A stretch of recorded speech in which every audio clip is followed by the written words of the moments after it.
Memoirs of Carwin the Biloquist by Charles Brockden Brown. Chapter 1.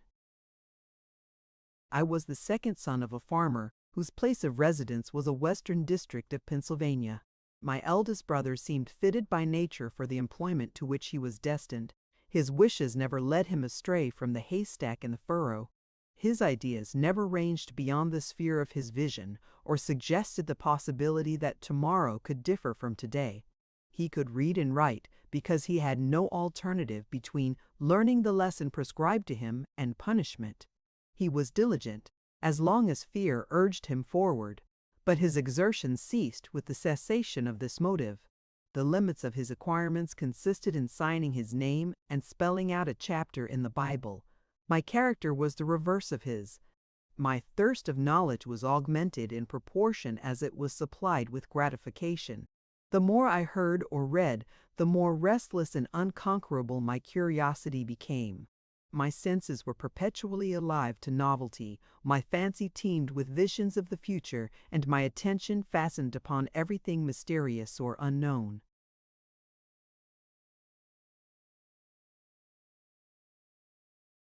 My father intended that my knowledge should keep pace with that of my brother, but conceived that all beyond the mere capacity to write and read was useless or pernicious. He took as much pains to keep me within these limits as to make the acquisitions of my brother come up to them, but his efforts were not equally successful in both cases. The most vigilant and jealous scrutiny was exerted in vain. Reproaches and blows, painful privations and ignominious penances had no power to slacken my zeal and abate my perseverance. He might enjoin upon me the most laborious tasks, set the envy of my brother to watch me during the performance, make the most diligent search after my books, and destroy them without mercy when they were found. But he could not outroot my darling propensity. I exerted all my powers to elude his watchfulness. Censures and stripes were sufficiently unpleasing to make me strive to avoid them. To effect this desirable end, I was incessantly employed in the invention of stratagems and the execution of expedients.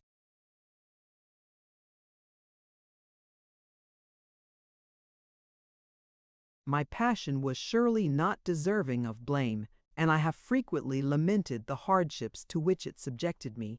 Yet, perhaps, the claims which were made upon my ingenuity and fortitude were not without beneficial effects upon my character. This contention lasted from the 6th to the 14th year of my age. My father's opposition to my schemes was incited by a sincere, though unenlightened desire for my happiness. That all his efforts were secretly eluded or obstinately repelled was a source of the bitterest regret. He has often lamented with tears what he called my incorrigible depravity, and encouraged himself to perseverance by the notion of the ruin that would inevitably overtake me if I were allowed to persist in my present career. Perhaps the sufferings which arose to him from the disappointment were equal to those which he inflicted on me. In my 14th year, events happened which ascertained my future destiny.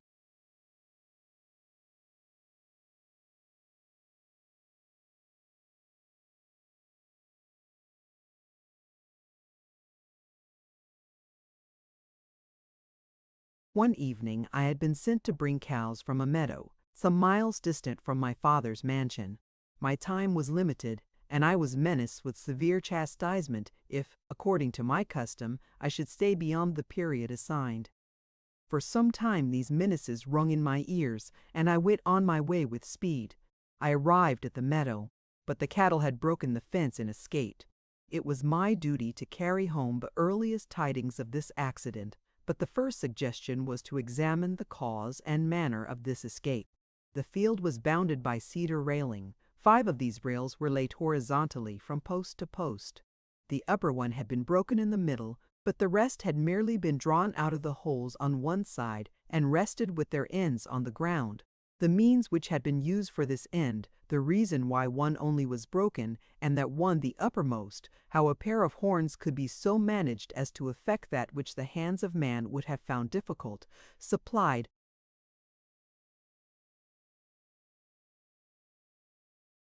theme of meditation.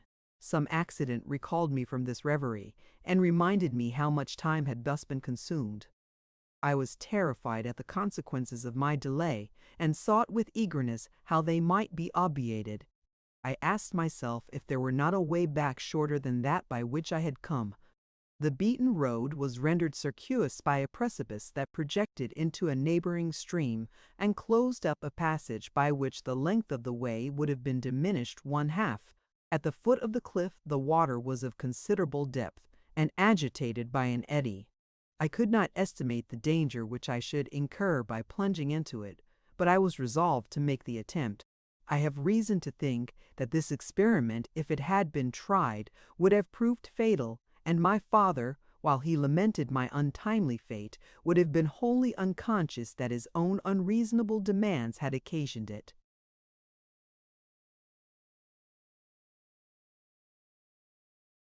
I turned my steps towards the spot. To reach the edge of the stream was by no means an easy undertaking, so many abrupt points and gloomy hollows were interposed. I had frequently skirted and penetrated this tract, but had never been so completely entangled in the maze as now. Hence I had remained unacquainted with a narrow pass, which, at the distance of 100 yards from the river, would conduct me, though not without danger and toil, to the opposite side of the ridge. This glen was now discovered, and this discovery induced me to change my plan. If a passage could be here effected, it would be shorter and safer than that which led through the stream, and its practicability was to be known only by experiment. The path was narrow, steep, and overshadowed by rocks. The sun was nearly set, and the shadow of the cliff above obscured the passage almost as much as midnight would have done. I was accustomed to despise danger when it presented itself in a sensible form, but, by a defect common in everyone's,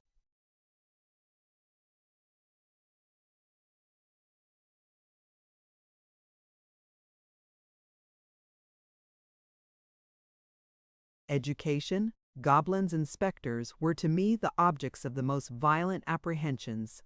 These were unavoidably connected with solitude and darkness, and were present to my fears when I entered this gloomy recess. These terrors are always lessened by calling the attention away to some indifferent object. I now made use of this expedient, and began to amuse myself by hallooing as loud as organs of unusual compass and vigor would enable me. I uttered the words which chanced to occur to me, and repeated in the shrill tones of a Mohawk savage, "Cow, cow, come home, home." These notes were of course reverberated from the rocks which on either side towered aloft, but the echo was confused and indistinct. I continued, for some time, thus to beguile the way, till I reached a space more than commonly abrupt, and which required all my attention. My rude ditty was suspended till I had surmounted this impediment. In a few minutes I was at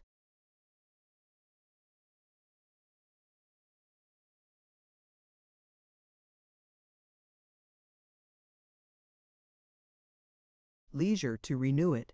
After finishing the strain, I paused. In a few seconds, a voice, as I then imagined, uttered the same cry from the point of a rock some 100 feet behind me.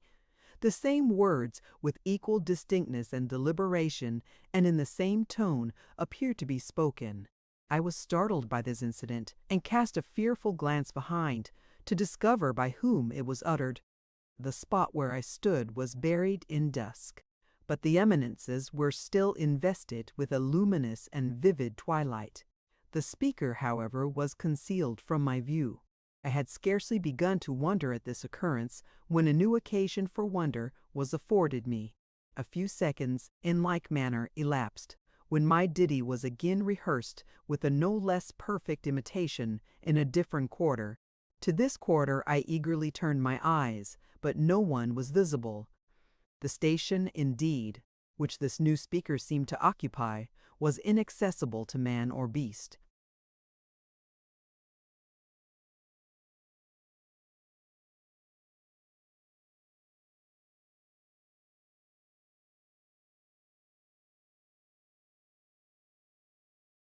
If I were surprised at this second repetition of my words, Judge how much my surprise must have been augmented when the same calls were a third time repeated and coming still in a new direction. 5 times was this ditty successively resounded, at intervals nearly equal, always from a new quarter, and with little abatement of its original distinctness and force. A little reflection was sufficient to shew that this was no more than an echo of an extraordinary kind. My terrors were quickly supplanted by delight. The motives to dispatch were forgotten, and I amused myself for an hour with talking to these cliffs. I placed myself in new positions and exhausted my lungs and my invention in new clamors. The pleasures of this new discovery were an ample compensation for the ill treatment which I expected on my return. By some caprice in my father, I escaped merely with a few reproaches. I seized the first opportunity of again visiting this recess, and repeating my amusement. Time and incessant repetition could scarcely lessen its charms or exhaust the variety produced by new tones and new positions. The hours in which I was most free from interruption and restraint were those of moonlight. My brother and I occupied a small room above the kitchen, disconnected in some degree with the rest of the house. It was the rural custom to retire early to bed and to anticipate the rising of the sun. When the moonlight was strong enough to permit me to read, it was my custom to escape from bed and hie with my book to some neighboring eminence, where I would remain stretched on the mossy rock till the sinking or beclouded moon forbade me to continue my employment.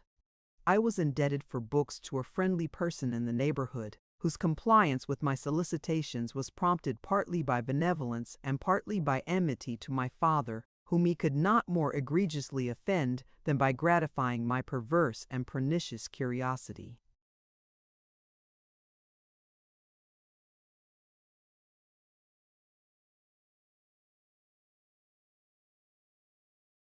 In leaving my chamber, I was obliged to use the utmost caution to avoid rousing my brother, whose temper disposed him to thwart me in the least of my gratifications.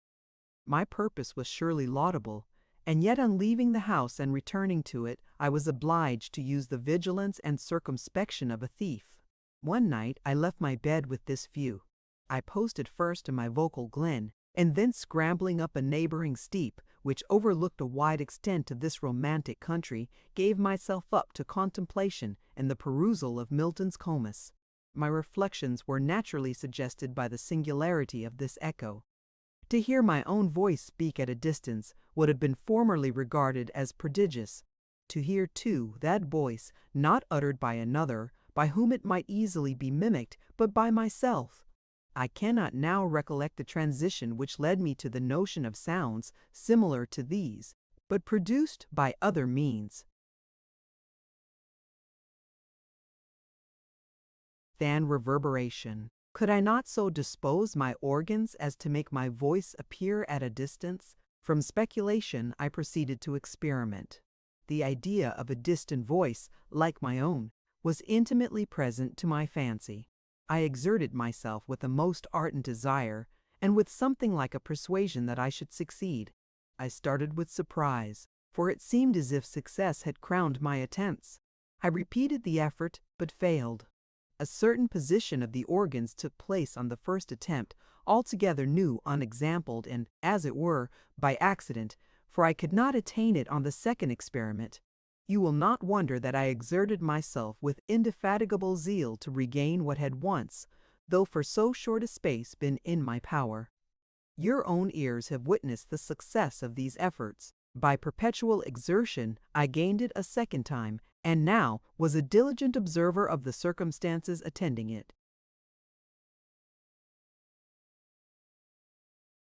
Gradually, I subjected these finer and more subtle motions to the command of my will.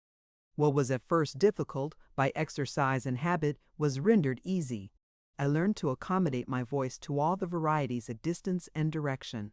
It cannot be denied that this faculty is wonderful and rare, but when we consider the possible modifications of muscular motion, how few of these are usually exerted, how imperfectly they are subjected to the will, and yet that the will is capable of being rendered unlimited and absolute, will not our wonder cease? We have seen men who could hide their tongues so perfectly that even an anatomist, after the most accurate inspection that a living subject could admit, has affirmed the organ to be wanting. But this was effected by the exertion of muscles unknown and incredible to the greater part of mankind. The concurrence of teeth, palate, and tongue in the formation of speech should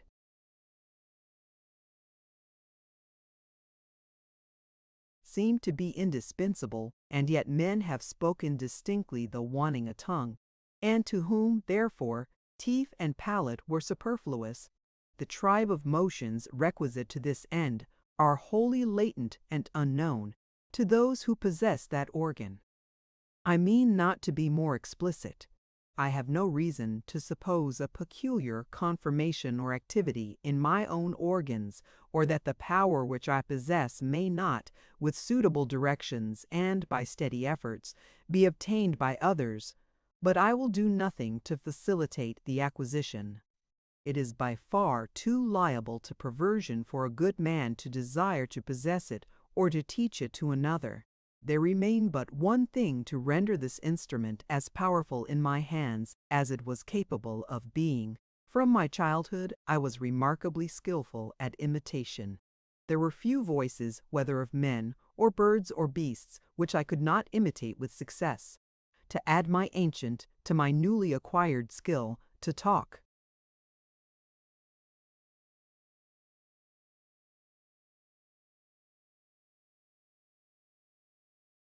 from a distance, and at the same time in the accents of another, was the object of my endeavors, and this object, after a certain number of trials, I finally obtained.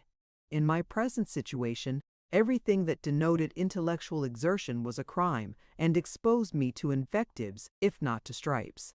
This circumstance induced me to be silent to all others on the subject of my discovery. But, added to this, was a confused belief that it might be made in some way instrumental to my relief from the hardships and restraints of my present condition. For some time I was not aware of the mode in which it might be rendered subservient to this end.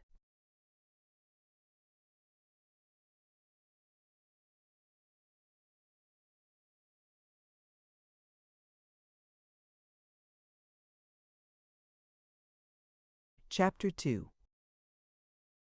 My father's sister was an ancient lady, resident in Philadelphia, the relict of a merchant whose decease left her the enjoyment of a frugal competence. She was without children, and had often expressed her desire that her nephew Frank, whom she always considered as a sprightly and promising lad, should be put under her care. She offered to be at the expense of my education, and to bequeath to me at her death her slender patrimony. This arrangement was obstinately rejected by my father because it was merely fostering and giving scope to propensities which he considered as hurtful, and because his avarice desired that this inheritance should fall to no one but himself. To me it was a scheme of ravishing felicity, and to be debarred from it was a source of anguish known to few. I had too much experience of my father's pertinaciousness ever to hope for a change in his views. Yet the bliss of living with my aunt in a new and busy scene, and in the unbounded indulgence of my literary passion, continually occupied my thoughts. For a long time these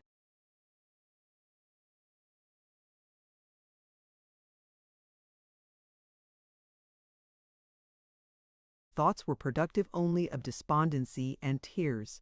Time only enhanced the desirableness of this scheme. My new faculty would naturally connect itself with these wishes, and the question could not fail to occur whether it might not aid me in the execution of my favorite plan. 1,000 superstitious tales were current in the family. Apparitions had been seen, and voices had been heard on a multitude of occasions. My father was a confident believer in supernatural tokens. The voice of his wife, who had been many years dead, had been twice heard at midnight whispering at his pillow. I frequently asked myself whether a scheme favorable to my views might not be built upon these foundations. Suppose, thought I, my mother should be made to enjoin upon him compliance with my wishes. This idea bred in me a temporary consternation. To imitate the voice of the dead, to counterfeit a commission from heaven, bore the aspect of presumption. and impiety? It seemed an offense which could not fail to draw after it the vengeance of the deity. My wishes for a time yielded to my fears, but this scheme, in proportion as I meditated on it, became more plausible. No other occurred to me so easy and so efficacious.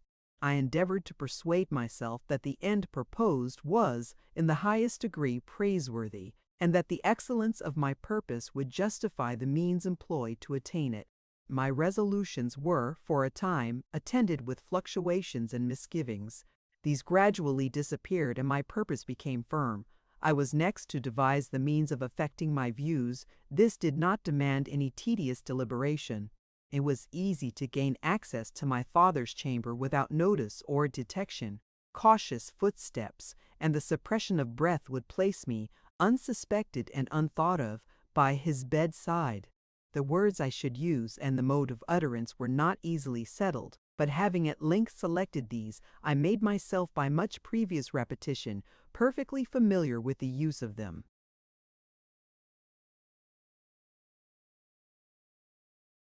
I selected a blustering and inclement night in which the darkness was augmented by a veil of the blackest clouds. The building we inhabited was slight in its structure and full of crevices through which the gale found easy way and whistled in 1,000 cadences. On this night the elemental music was remarkably sonorous, and was mingled not unfrequently with thunder heard remote. I could not divest myself of secret dread. My heart faltered with the consciousness of wrong. Heaven seemed to be present, and to disapprove my work. I listened to the thunder and the wind as to the stern voice of this disapprobation. Big drops stood on my forehead, and my tremors almost incapacitated me from proceeding. These impediments, however, I surmounted. I crept upstairs at midnight, and entered my father's chamber. The darkness was intense, and I sought with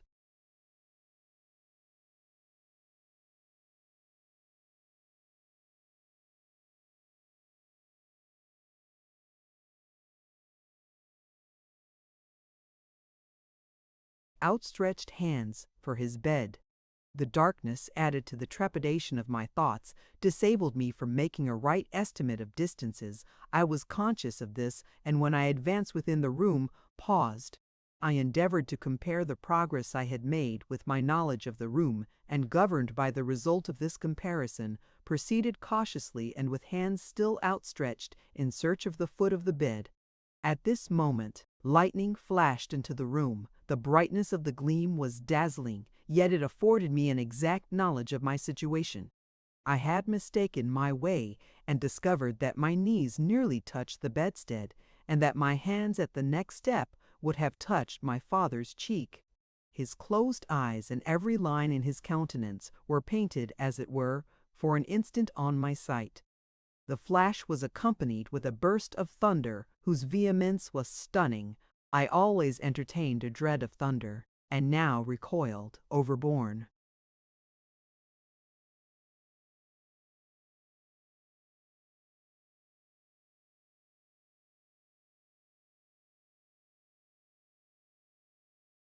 With terror. Never had I witnessed so luminous a gleam and so tremendous a shock, yet my father's slumber appeared not to be disturbed by it. I stood irresolute and trembling. To prosecute my purpose in this state of mind was impossible. I resolved for the present to relinquish it, and turned with the view of exploring my way out of the chamber. Just then a light seen through the window caught my eye. It was at first weak, but speedily increased. No second thought was necessary to inform me that the barn, situated at a small distance from the house, and newly stored with hay, was in flames in consequence of being struck by the lightning. My terror at this spectacle made me careless of all consequences relative to myself. I rushed to the bed, and throwing myself on my father, awakened him by loud cries. The family were speedily roused, and were compelled to remain impotent spectators of the devastation. Fortunately, the wind blew in a contrary.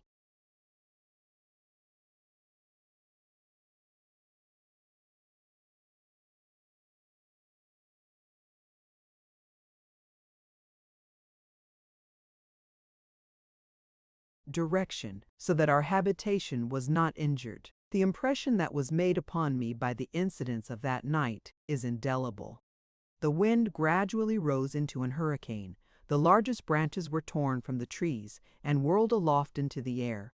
Others were uprooted and laid prostrate on the ground. The barn was a spacious edifice consisting wholly of wood and filled with a plenteous harvest. Thus supplied with fuel and fanned by the wind, the fire raged with incredible fury. Meanwhile, clouds rolled above, whose blackness was rendered more conspicuous by reflection from the flames.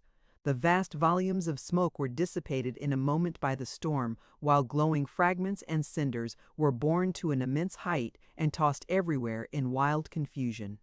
Ever and anon the sable canopy that hung around us was streaked with lightning, and the peals, by which it was accompanied, were deafening and with scarcely any intermission.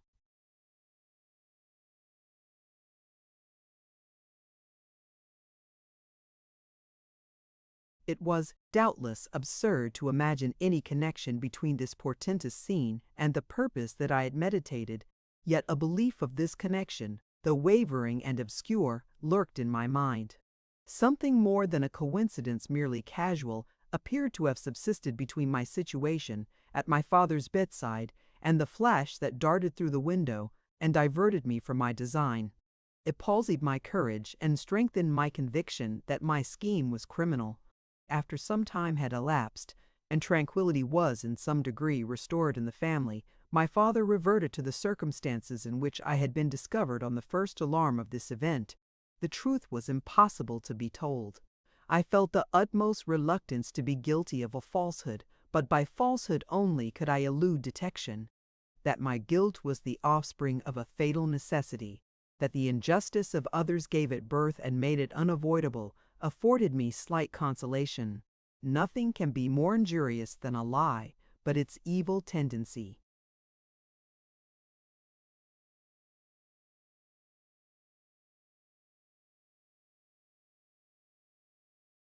Chiefly respects our future conduct. Its direct consequences may be transient and few, but it facilitates a repetition, strengthens temptation, and grows into habit. I pretended some necessity had drawn me from my bed, and that discovering the condition of the barn, I hastened to inform my father. Some time after this, my father summoned me to his presence. I had been previously guilty of disobedience to his commands in a matter about which he was usually very scrupulous.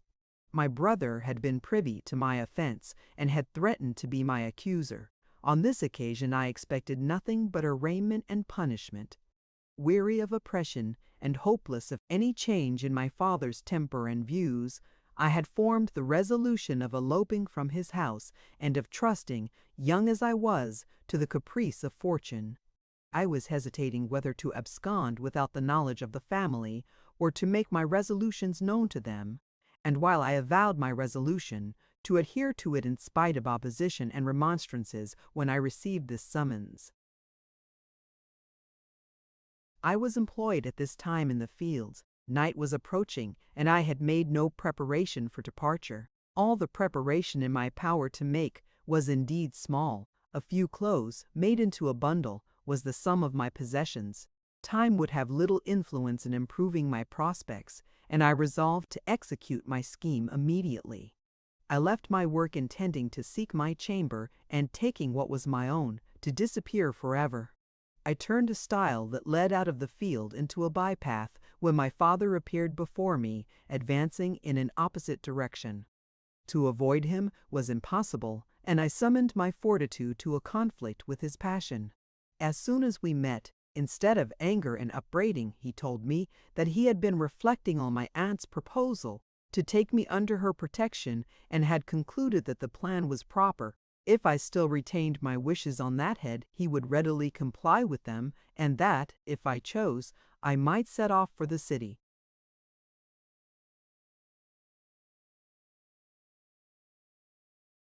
Next morning, as a neighbor's wagon was preparing to go, I shall not dwell on the rapture with which this proposal was listened to. It was with difficulty that I persuaded myself that he was in earnest in making it, nor could divine the reasons for so sudden and unexpected a change in his maxims. These I afterwards discovered. Someone had instilled into him fears that my aunt, exasperated at his opposition to her request respecting the unfortunate Frank, would bequeath her property to strangers. To obviate this evil, which his avarice prompted him to regard as much greater than any mischief that would accrue to me from the change of my abode, he embraced her proposal. I entered with exultation and triumph on this new scene. My hopes were by no means disappointed. Detested labor was exchanged for luxurious idleness. I was master of my time and the chooser of my occupations. My kinswoman, on discovering that I entertained no relish for the drudgery of colleges, and was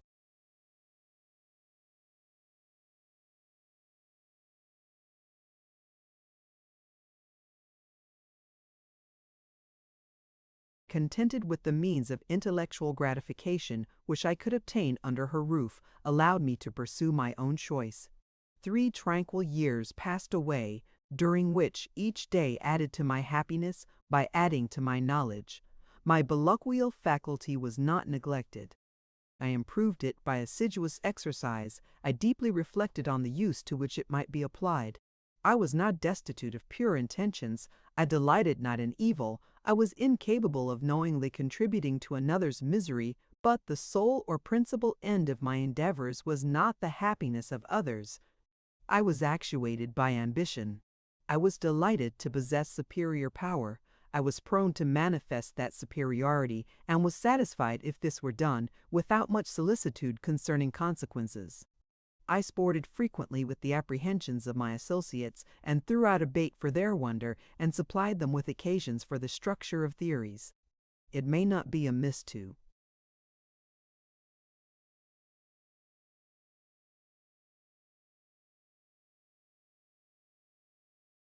enumerate 1 or 2 adventures in which I was engaged. Chapter 3. I had taken much pains to improve the sagacity of a favorite spaniel. It was my purpose, indeed, to ascertain to what degree of improvement the principles of reasoning and imitation could be carried in a dog. There is no doubt that the animal affixes distinct ideas to sounds. What are the possible limits of his vocabulary? No one can tell. In conversing with my dog, I did not use English words, but selected simple monosyllables. Habit likewise enabled him to comprehend my gestures.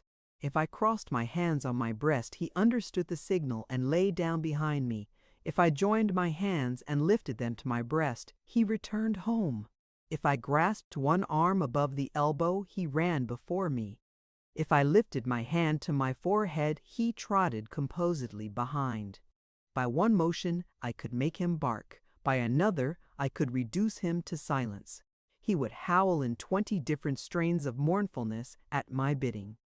He would fetch and carry with undeviating faithfulness, his actions being thus chiefly regulated by gestures that to a stranger would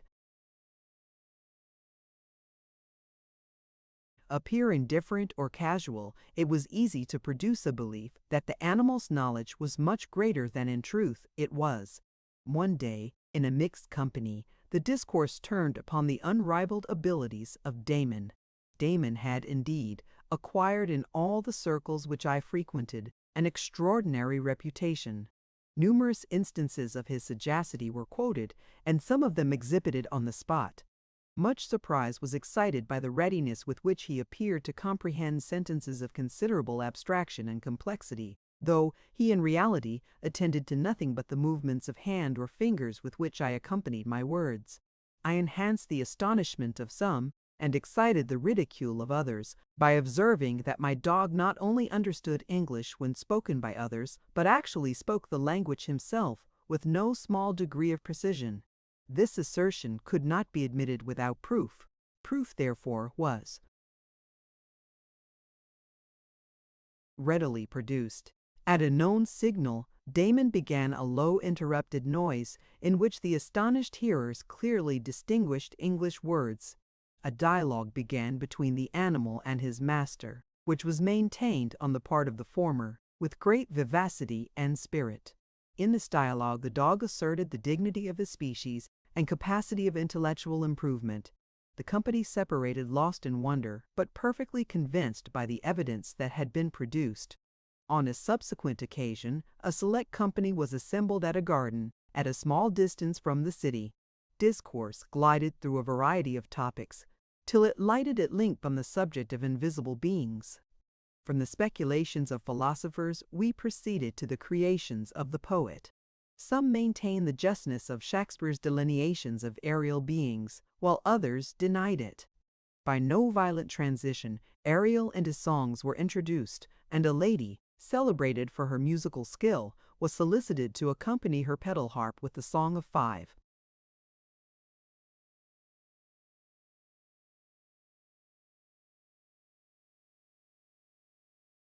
Fathom deep thy father lies. She was known to have set, for her favorite instrument, all the songs of Shakespeare. My youth made me little more than an auditor on this occasion. I sat apart from the rest of the company and carefully noted everything.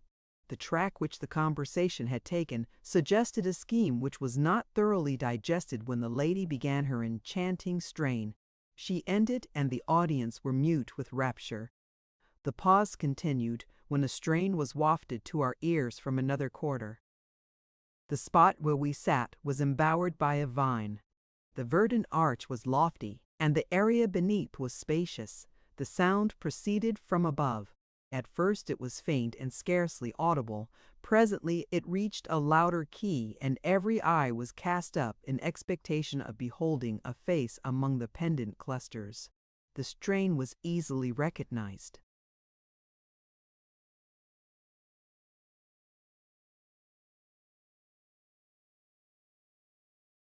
For it was no other than that which Ariel is made to sing when finally absolved from the service of the wizard. In the cowslip's bell I lie, on the bat's back I do fly, after summer merrily ink. Their hearts palpitated as they listened. They gazed at each other for a solution of the mystery. At length the strain died away at distance, and an interval of silence was succeeded by an earnest discussion of the cause of this prodigy. One supposition only could be adopted, which was that the strain was uttered by human organs, that the songster was stationed on the roof of the arbor, and having finished his melody, had risen into the viewless fields of air. I had been invited to spend a week at this house. This period was nearly expired when I received information that my aunt was suddenly taken sick and that her life was in imminent danger. I immediately set out on my return to the city, but before my arrival she was dead.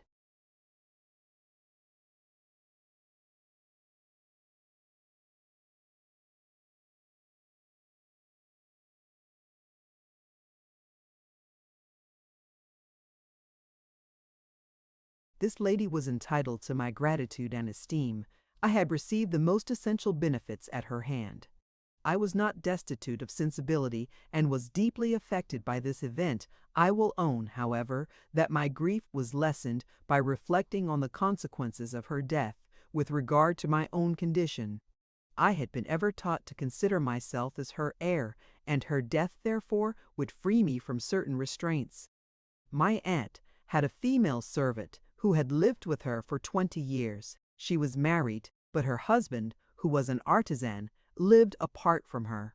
I had no reason to suspect the woman's sincerity and disinterestedness, but my aunt was no sooner consigned to the grave than a will was produced, in which Dorothy was named her sole and universal heir. It was in vain to urge my expectations and my claims. The instrument was legibly and legally drawn up. Dorothy was exasperated by my opposition and,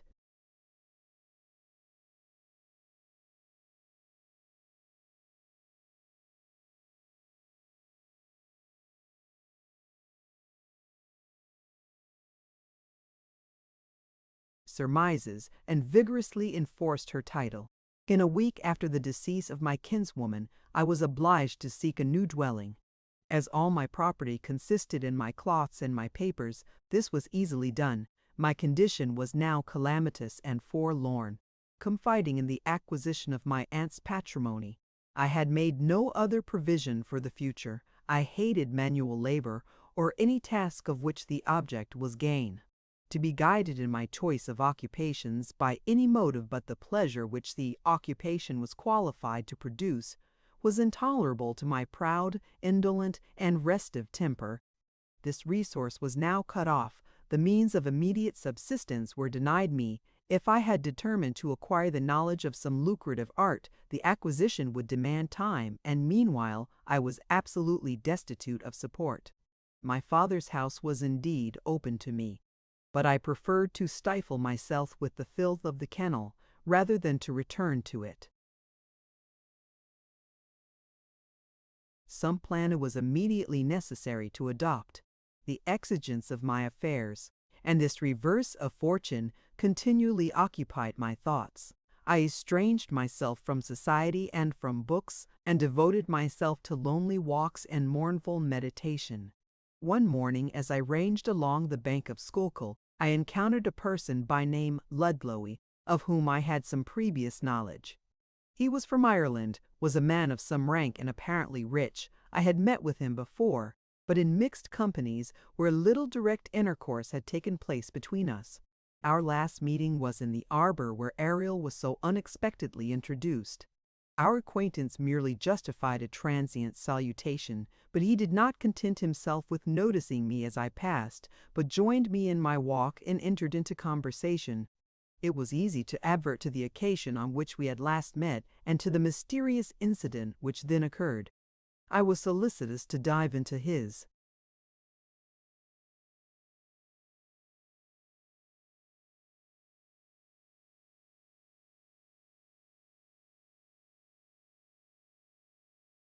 Thoughts upon this head, and put some questions which tended to the point that I wished. I was somewhat startled when he expressed his belief that the performer of this mystic strain was one of the company then present who exerted for this end a faculty not commonly possessed. Who this person was he did not venture to guess, and could not discover, by the tokens which he suffered to appear, that his suspicions glanced at me. He expatiated with great profoundness and fertility of ideas on the uses to which a faculty like this might be employed. No more powerful engine, he said, could be conceived, by which the ignorant and credulous might be molded to our purposes. Managed by a man of ordinary talents, it would open for him the straightest and surest avenues to wealth and power. His remarks excited in my mind a new strain of thoughts I had not hitherto.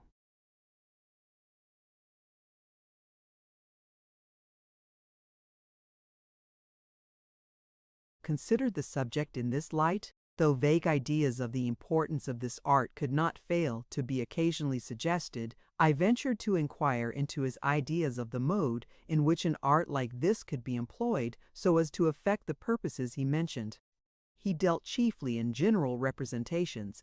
Men, he said, believed in the existence and energy of invisible powers, and in the duty of discovering and conforming to their will. This will was supposed to be sometimes made known to them through the medium of their senses. A voice coming from a quarter where no attendant form could be seen would, in most cases, be ascribed to supernal agency, and a command imposed on them in this manner would be obeyed with religious scrupulousness. Thus men might be imperiously directed in the disposal of their industry, their property, and even of their lives. Men, actuated by a mistaken sense of duty, might, under this influence, be led to the commission of the most flagitious as well as the most heroic acts, if it were his desire to.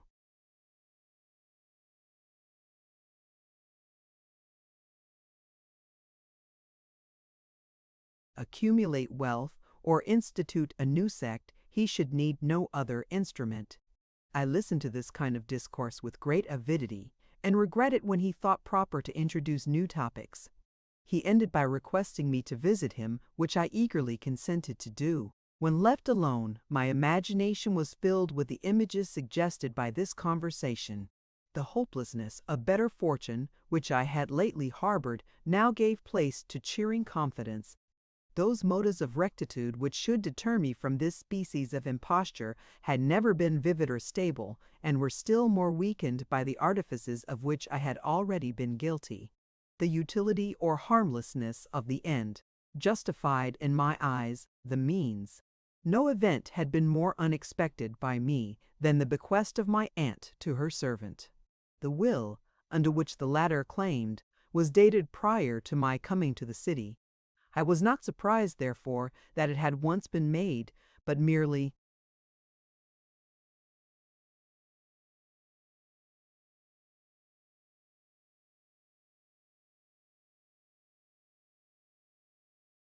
that it had never been cancelled or superseded by a later instrument. My wishes inclined me to suspect the existence of a later will, but I had conceived that to ascertain its existence was beyond my power.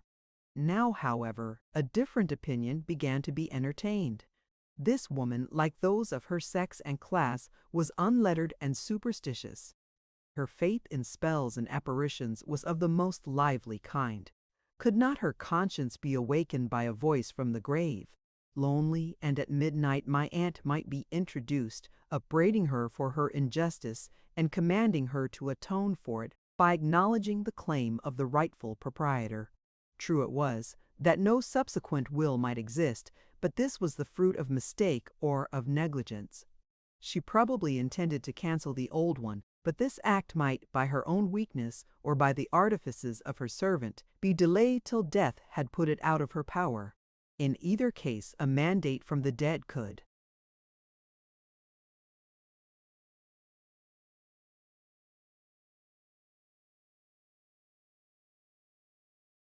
scarcely fail of being obeyed. I considered this woman as the usurper of my property. Her husband, as well as herself, were laborious and covetous. Their good fortune had made no change in their mode of living, but they were as frugal and as eager to accumulate as ever. In their hands, money was inert and sterile, or it served to foster their vices. To take it from them would therefore be a benefit both to them and to myself. Not even an imaginary injury would be inflicted. Restitution, if legally compelled to it, would be reluctant and painful, but if enjoined by heaven would be voluntary, and the performance of a seeming duty would carry with it its own reward. These reasonings, aided by inclination, were sufficient to determine me. I have no doubt but their fallacy would have been detected in the sequel, and my scheme had been productive of nothing but confusion and remorse. From these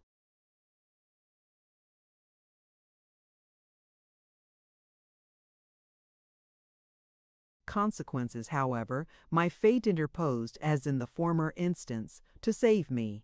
Having formed my resolution, many preliminaries to its execution were necessary to be settled.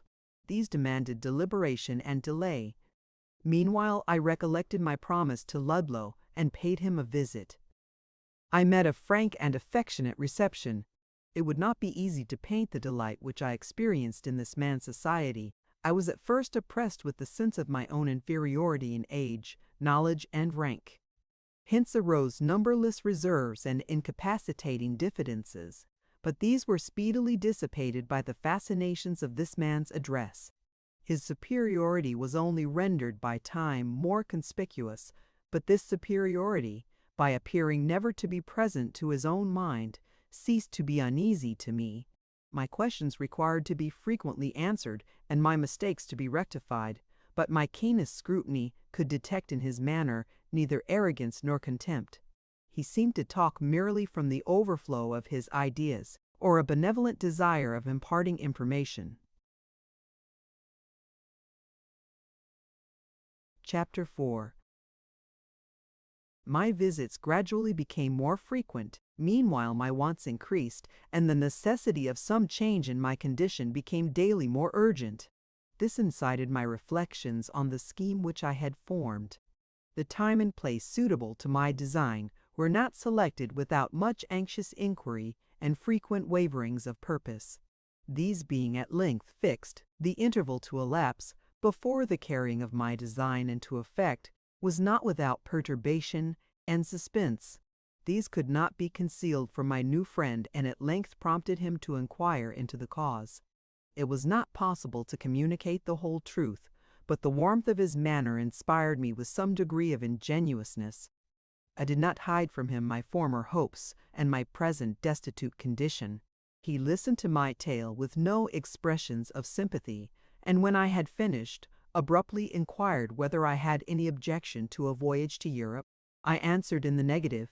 He then said that he was preparing to depart in a fortnight and advised me to make up my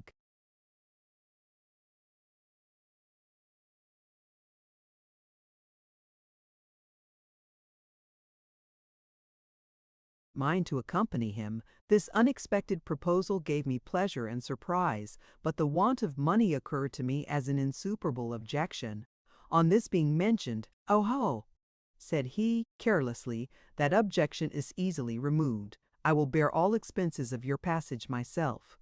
The extraordinary beneficence of this act, as well as the air of uncautiousness attending it, made me doubt the sincerity of his offer.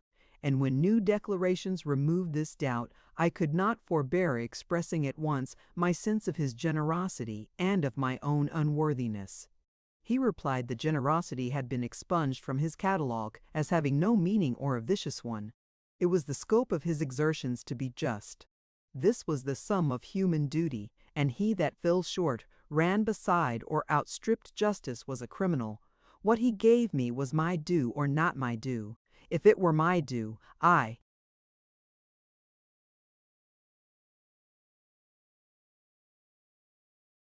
might reasonably demand it from him, and it was wicked to withhold it. Merit on one side, or gratitude on the other, were contradictory and unintelligible. If I were fully convinced that this benefit was not my due and yet received it, he should hold me in contempt. The rectitude of my principles and conduct would be the measure of his approbation, and no benefit should he ever bestow which the receiver was not entitled to claim, and which it would not be criminal in him to refuse. These principles were not new from the mouth of Ludlow, but they had hitherto been regarded as the fruits of a venturous speculation in my mind. I had never traced them into their practical consequences, and if his conduct on this occasion had not squared with his maxims, I should not have imputed to him inconsistency. I did not ponder on these reasonings at this time. Objects of immediate importance engrossed my thoughts.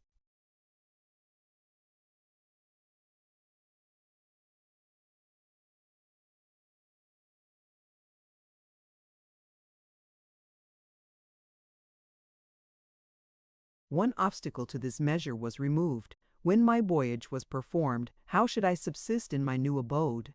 I concealed not my perplexity, and he commented on it in his usual manner. How did I mean to subsist, he asked, in my own country? The means of living would be, at least, as much within my reach there as here. As to the pressure of immediate and absolute want, he believed I should be exposed to little hazard. With talents such as mine, I must be hunted by a destiny peculiarly malignant if I could not provide myself with necessaries wherever my lot were cast.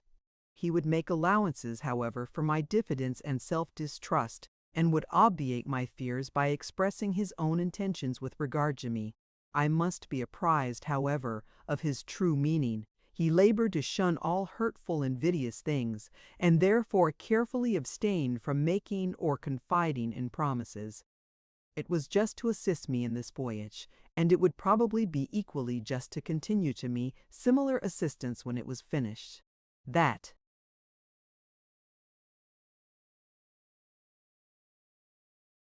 indeed, was a subject, in a great degree, within my own cognizance. His aid would be proportioned to my wants and to my merits, and I had only to take care that my claims were just for them to be admitted. This scheme could not but appear to me eligible. I thirsted after an acquaintance with new scenes. My present situation could not be changed for a worse. I trusted to the constancy of Ludlow's friendship. To this, at least, it was better to trust than to the success of my imposture on Dorothy, which was adopted merely as a desperate expedient. Finally, I determined to embark with him. In the course of this voyage my mind was busily employed. There were no other passengers beside ourselves, so that my own condition and the character of Ludlow continually presented themselves to my reflections. It will be supposed that I was not a vague or indifferent observer.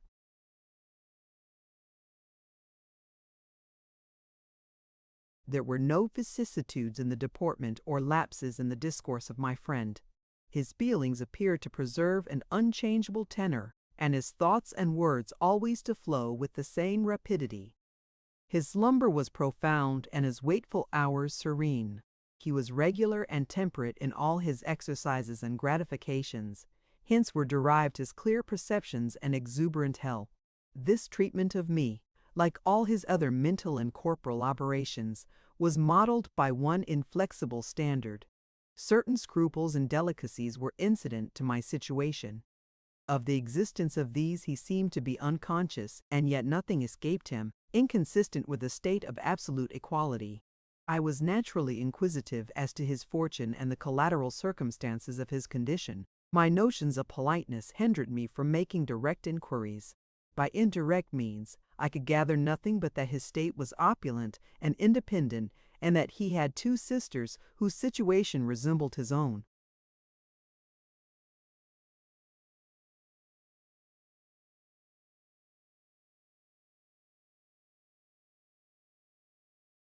Though, in conversation, he appeared to be governed by the utmost candor, no light was let in upon the former transactions of his life.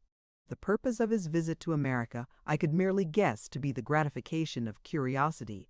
My future pursuits must be supposed chiefly to occupy my attention. On this head I was destitute of all steadfast views. Without profession or habits of industry or sources of permanent revenue, the world appeared to me an ocean on which my bark was set afloat, without compass or sail. The world into which I was about to enter was untried and unknown, and though I could consent to profit by the guidance, I was unwilling to rely on the support of others. This topic being nearest my heart, I frequently introduced into conversation with my friend, but on this subject he always allowed himself to be led by me, while on all others he was zealous to point the way. To every scheme that I proposed he was sure to cause objections. All the liberal professions were,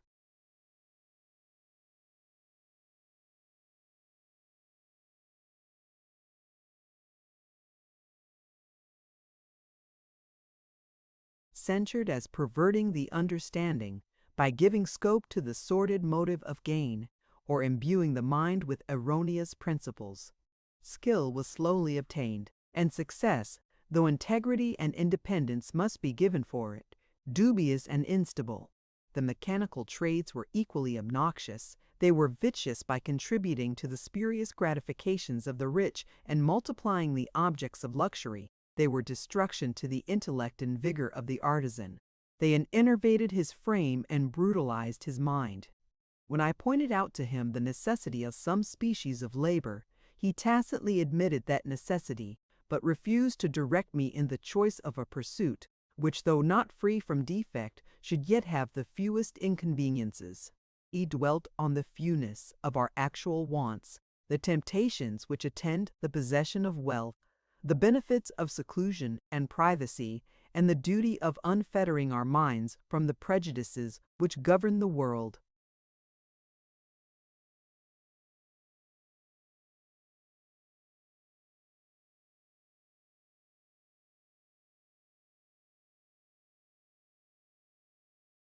His discourse tended merely to unsettle my views and increase my perplexity.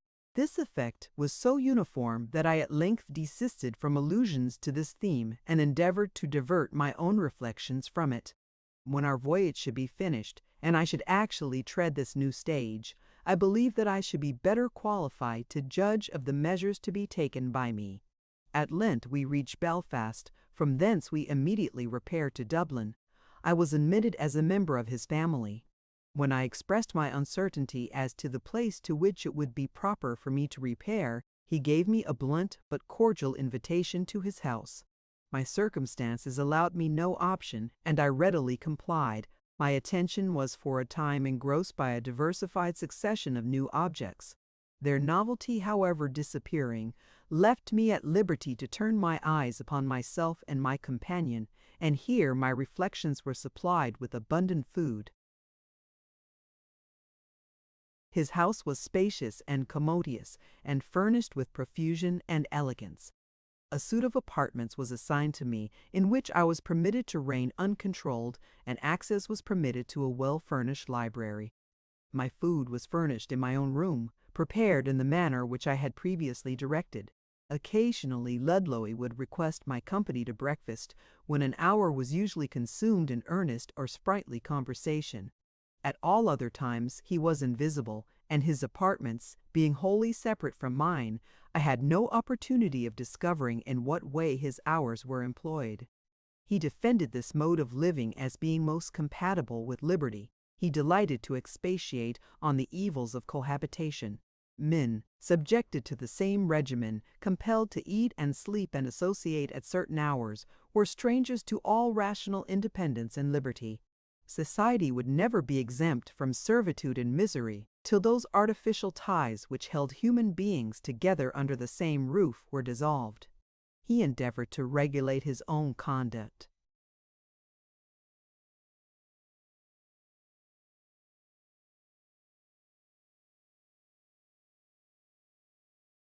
In pursuance of these principles, and to secure to himself as much freedom as the present regulations of society would permit, the same independence which he claimed for himself he likewise extended to me.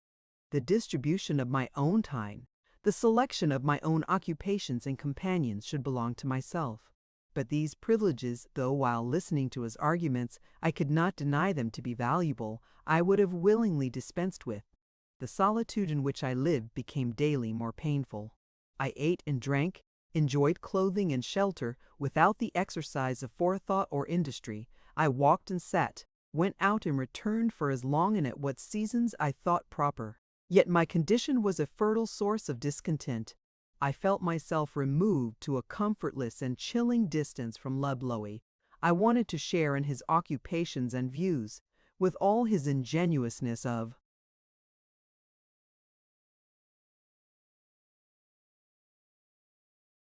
aspect and overflow of thoughts. When he allowed me his company, I felt myself painfully bewildered with regard to his genuine condition and sentiments. He had it in his power to introduce me to society, and without an introduction, it was scarcely possible to gain access to any social circle or domestic fireside. Add to this my own obscure prospects and dubious situation. Some regular intellectual pursuit would render my state less irksome, but I had hitherto adopted no scheme of this kind.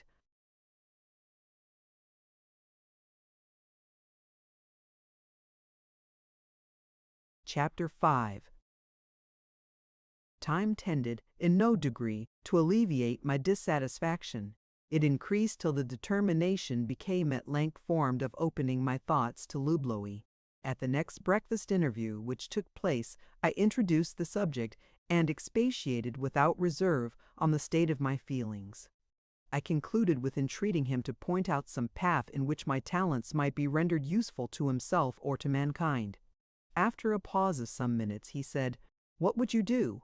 You forget the immaturity of your age. If you are qualified to act a part in the theater of life, step forth, but you are not qualified. You want knowledge, and with this you ought previously to endow yourself. Means, for this end, are within your reach. Why should you waste your time in idleness and torment yourself with unprofitable wishes? Books are at hand. Books from which most sciences and languages can be learned. Read, analyze, digest, collect facts and investigate theories, ascertain the dictates of reason, and supply yourself with the inclination.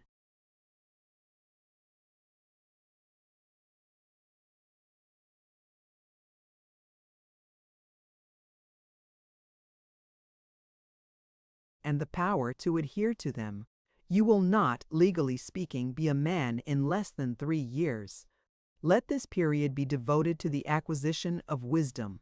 Either stay here or retire to an house I have on the banks of Killarney, where you will find all the conveniences of study.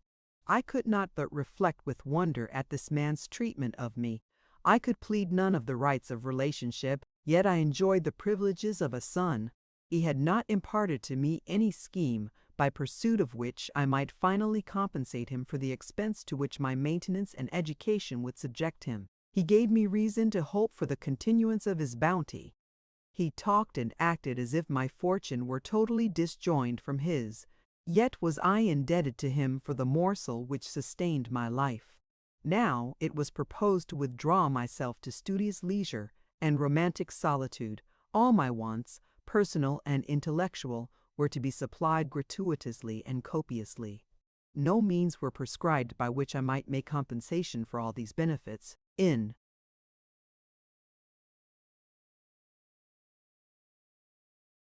conferring them, he seemed to be actuated by no view to his own ultimate advantage. He took no measures to secure my future services. I suffered these thoughts to escape me on this occasion, and observed that to make my application successful or useful, it was necessary to pursue some end.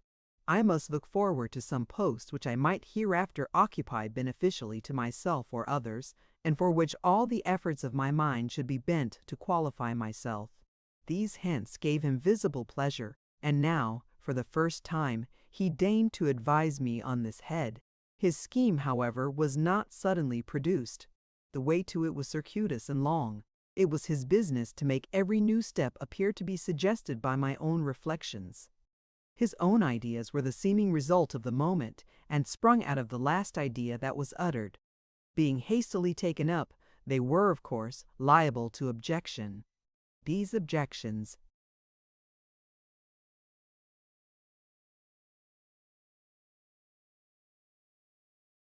sometimes occurring to me, and sometimes to him, were admitted or contested with the utmost candor. One scheme went through numerous modifications before it was proved to be ineligible, or before it yielded place to a better.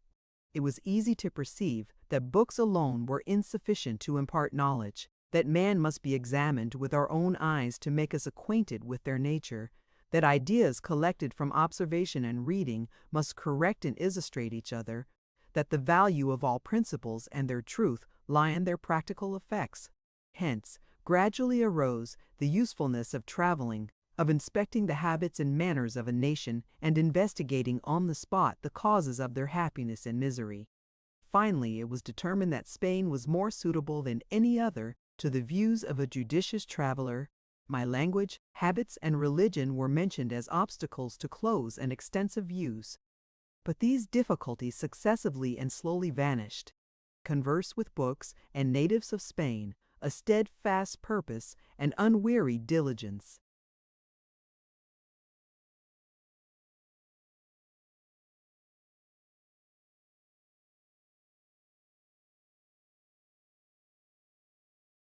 Would efface all differences between me and a Castilian with respect to speech. Personal habits were changeable by the same means. The bars to unbounded intercourse, rising from the religion of Spain being irreconcilably opposite to mine, cost us no little trouble to surmount, and here the skill of Ludlowy was eminently displayed. I had been accustomed to regard as unquestionable the fallacy of the Romish faith. This persuasion was habitual and the child of prejudice, and was easily shaken by the artifices of this logician. I was first led to bestow a kind of assent on the doctrines of the Roman Church, but my convictions were easily subdued by a new species of argumentation, and in a short time I reverted to my ancient disbelief. So that if an exterior conformity to the rights of Spain were requisite to the attainment of my purpose, that conformity must be dissembled. My moral principles had hitherto been vague and unsettled. My circumstances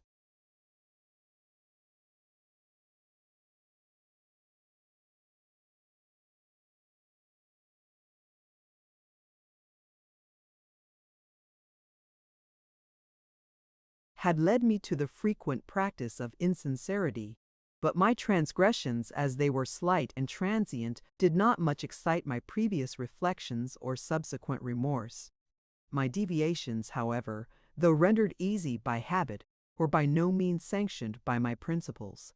Now an imposture, more profound and deliberate, was projected, and I could not hope to perform well my part unless steadfastly and thoroughly persuaded of its rectitude.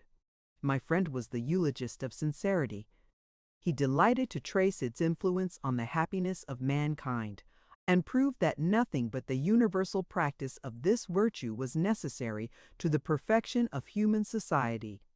His doctrine was splendid and beautiful. To detect its imperfections was no easy task. to lay the foundations of virtue and utility, and to limit by that scale the operation of general principles, to see that the value of sincerity, like that of every other mode of action, consisted in its tendency to good, and that therefore the obligation to speak truth was not paramount or intrinsical, that my duty is modeled on a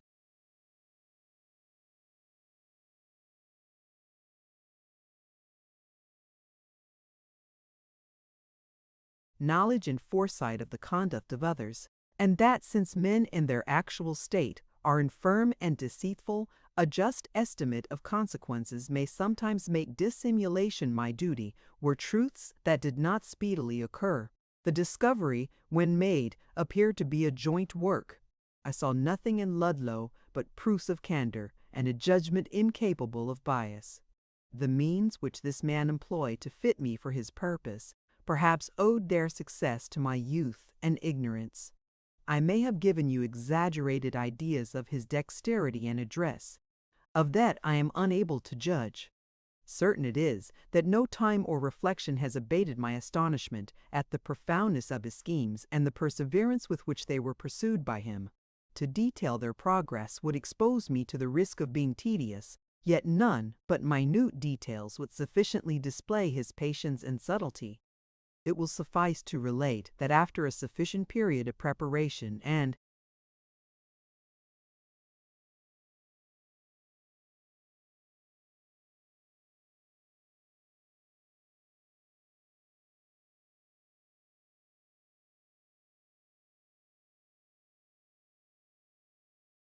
arrangements being made for maintaining a copious intercourse with Ludlow, I embarked for Barcelona.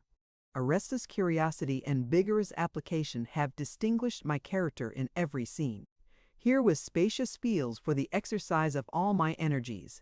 I sought out a preceptor in my new religion. I entered into the hearts of priests and confessors, the hidalgo and the peasant, the monk and the prelate. The austere and voluptuous devotee were scrutinized in all their forms. Man was the chief subject of my study, and the social sphere that in which I principally moved, but I was not inattentive to inanimate nature, nor unmindful of the past. If the scope of virtue were to maintain the body in health, and to furnish its highest enjoyments to every sense, to increase the number and accuracy and order of our intellectual stores, no virtue was ever more unblemished than mine. If to act upon our conceptions of right, and to acquit ourselves of all prejudice and selfishness in the formation of our principles, entitle us to the testimony of a good conscience, I might justly claim it.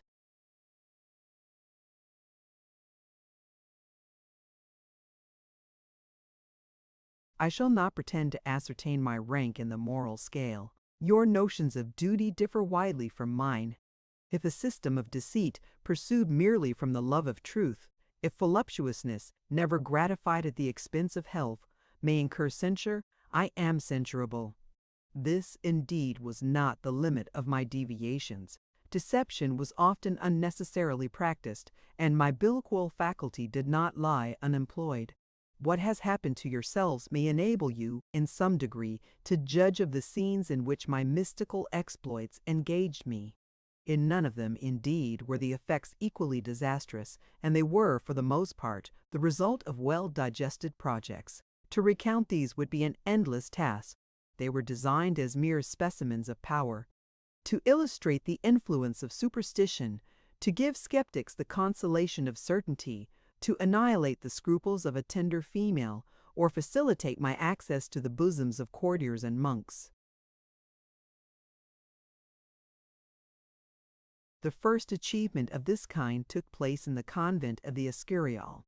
For some time the hospitality of this brotherhood allowed me a cell in that magnificent and gloomy fabric. I was drawn hither chiefly by the treasures of Arabian literature, which are preserved here in the keeping of a learned Maronite from Lebanon. Standing one evening on the steps of the great altar, this devout friar expatiated on the miraculous evidences of his religion, and, in a moment of enthusiasm, appealed to San Lorenzo, whose martyrdom was displayed before us. No sooner was the appeal made than the saint, obsequious to the summons, whispered his responses from the shrine and commanded the heretic to tremble and believe. This event was reported to the convent. With whatever reluctance, I could not refuse my testimony to its truth, and its influence on my fate was clearly shewn in my subsequent conduct. A lady of rank in Seville, who had been guilty of many unauthorized indulgences, was, at last, awakened to remorse by a voice from heaven which she imagined had commanded her to expiate her sins by an abstinence from all food for 30 days. Her friends found it impossible to outroot this persuasion or to overcome her resolution even by force. I chanced to be one in a numerous company where she was present. This fatal illusion was mentioned, and an opportunity afforded to the lady of defending her scheme. At a pause in the discourse, a voice was heard from the ceiling which confirmed the truth of her tale, but at the same time revoked the command, and, in consideration of her faith, pronounced her absolution. Satisfied with this proof, the auditors dismissed their unbelief, and the lady consented to eat. In the course of a copious correspondence with Ludlow, the observations I had collected were given. A sentiment, which I can hardly describe, induced me to be silent on all adventures connected with my biblical projects. On other topics I wrote fully and without restraint.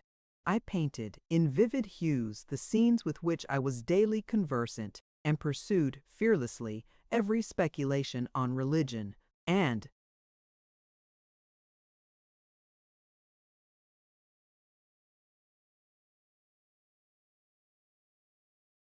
government that occurred. This spirit was encouraged by Ludlow, who failed not to comment on my narrative and multiply deductions from my principles. He taught me to ascribe the evils that infest society to the errors of opinion. The absurd and unequal distribution of power and property gave birth to poverty and riches, and these were the sources of luxury and crimes. These positions were readily admitted, but the remedy for these ills, the means of rectifying these errors, were not easily discovered. We had been inclined to impute them to inherent defects in the moral constitution of men, that oppression and tyranny grow up by a sort of natural necessity, and that they will perish only when the human species is extinct. Ludlow labored to prove that this was by no means the case, that man is the creature of circumstances, that he is capable of endless improvement, that his progress has been stopped by the artificial impediment of government, that by the removal of this, the fondest dreams of imagination will be realized.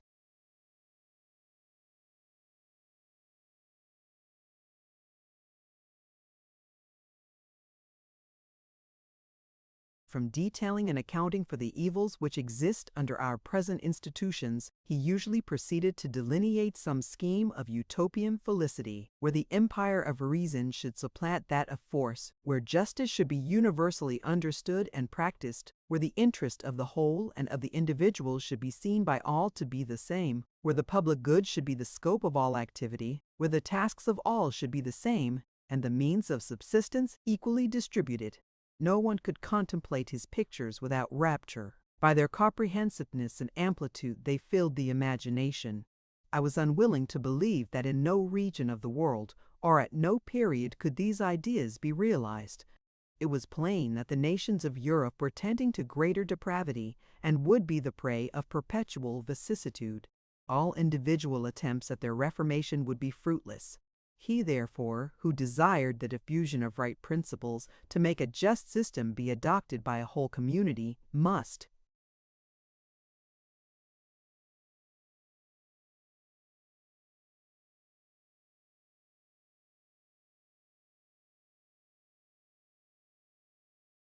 pursue some extraordinary method. In this state of mind I recollected my native country, where a few colonists from Britain had sown the germ of populous and mighty empires.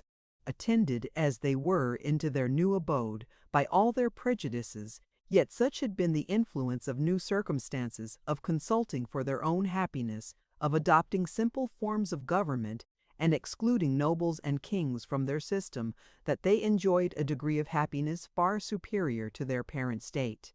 To conquer the prejudices and change the habits of millions are impossible. The human mind, exposed to social influences, inflexibly adheres to the direction that is given to it, but for the same reason why men who begin in error will continue.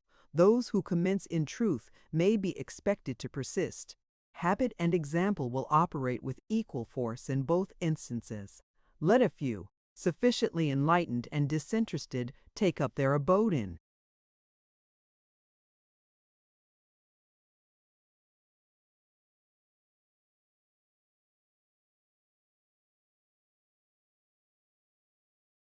Some unvisited region. Let their social scheme be founded in equity, and how small soever their original number may be, their growth into a nation is inevitable. Among other effects of national justice was to be ranked the swift increase of numbers. Exempt from servile obligations and perverse habits, endowed with property, wisdom, and health, hundreds will expand with inconceivable rapidity into thousands and thousands, into millions, and a new race, tutored in truth, may, in a few centuries, overflow the habitable world. Such were the visions of youth. I could not banish them from my mind. I knew them to be crude, but believed that deliberation would bestow upon them solidity and shape. Meanwhile, I imparted them to Ludlow.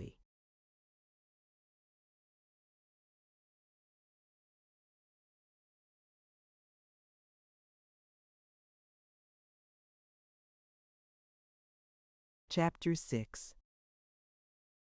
In answer to the reveries and speculations which I sent to him respecting the subject, Ludlow informed me that they had led his mind into a new sphere of meditation.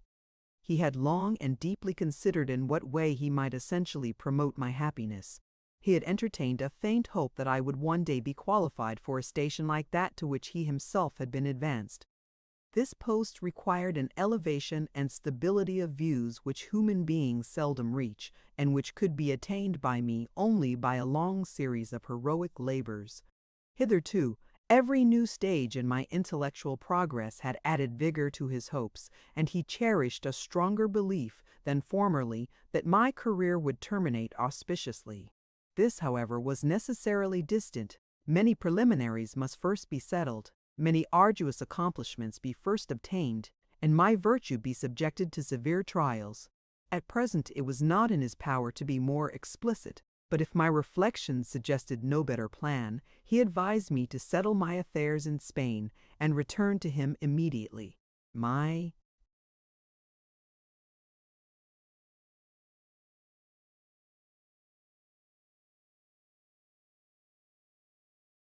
knowledge of this country would be of the highest use, on the supposition of my ultimately arriving at the honors to which he had alluded, and some of these preparatory measures could be taken only with his assistance and in his company. This intimation was eagerly obeyed, and, in a short time, I arrived at Dublin. Meanwhile, my mind had copious occupation in commenting on my friend's letter. This scheme, whatever it was, seemed to be suggested by my mention of a plan of colonization, and my preference of that mode of producing extensive and permanent effects on the condition of mankind. It was easy, therefore, to conjecture that this mode had been pursued under some mysterious modifications and conditions. It had always excited my wonder that so obvious an expedient had been overlooked. The globe which we inhabit was very imperfectly known. The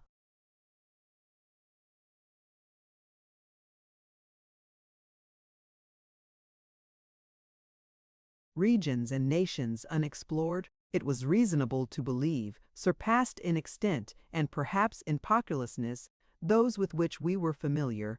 The order of Jesuits had furnished an example of all the errors and excellencies of such a scheme. Their plan was founded on erroneous notions of religion and policy, and they had absurdly chosen a scene within reach of the injustice and ambition of an European tyrant. It was wise and easy to profit by their example. Resting on the two props of fidelity and zeal, an association might exist for ages in the heart of Europe whose influence might be felt, and might be boundless, in some region of the southern hemisphere, and by whom a moral and political structure might be raised, the growth of pure wisdom, and totally unlike those fragments of Roman and Gothic barbarism which cover the face of what are called the civilized nations. The belief now rose in my mind that something can actually saying of him actually, and then it is that Atlu had the light lock. On this supposition, the caution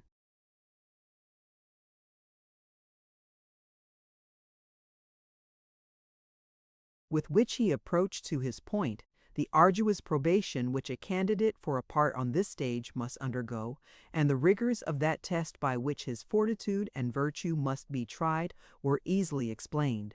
I was too deeply imbued with veneration for the effects of such schemes, and too sanguine in my confidence in the rectitude of Lord Blowy, to refuse my concurrence in any scheme by which my qualifications might at length be raised to a due point. Our interview was frank and affectionate. I found him situated just as formerly. His aspect, manners, and deportment were the same.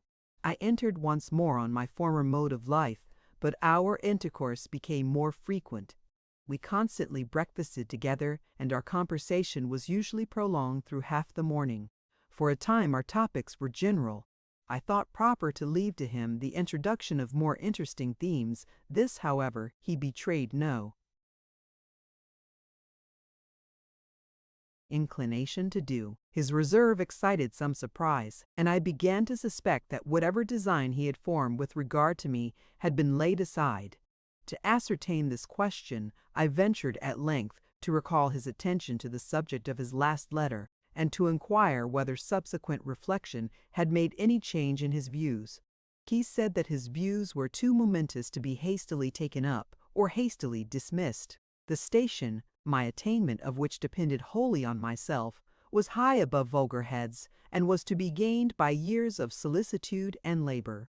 This, at least, was true with regard to minds ordinarily constituted. I, perhaps, deserved to be regarded as an exception, and might be able to accomplish in a few months that for which others were obliged toiled during half their lives. Man, continued he, is the slave of habit. Convince him today that his duty leads straight forward, he shall advance, but at every step his belief shall fade.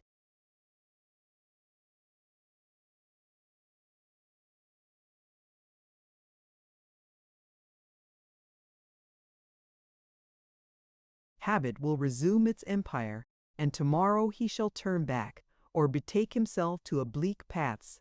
We know not our strength till it be tried. Virtue, till confirmed by habit, is a dream. You are a man imbued by errors and invincible by slight temptations. Deep inquiries must bestow light on your opinions, and the habit of encountering and vanquishing temptation must inspire you with fortitude. Till this be done, you are unqualified for that post, in which you will be invested with divine attributes and prescribe the condition of a large portion of mankind. Confide not in the firmness of your principles or the steadfastness of your integrity. Be always vigilant and fearful. Never think you have enough of knowledge, and let not your caution slumber for a moment. For you know not when danger is near. I acknowledge the justice of his admonitions and profess myself willing to.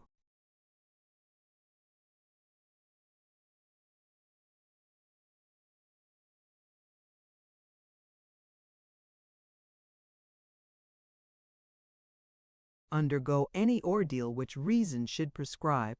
What, I asked, were the conditions on the fulfillment of which depended my advancement to the station he alluded to? Was it necessary to conceal from me the nature and obligations of this rank? These inquiries sunk him more profoundly into meditation than I had ever before witnessed.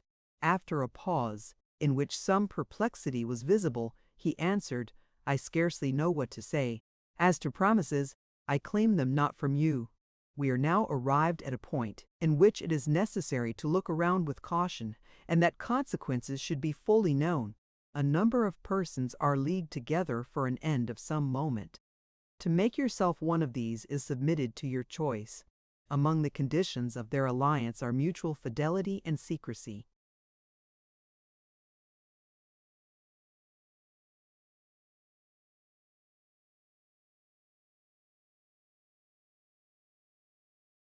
Their existence depends upon this.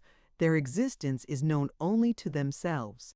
This secrecy must be obtained by all the means which are possible.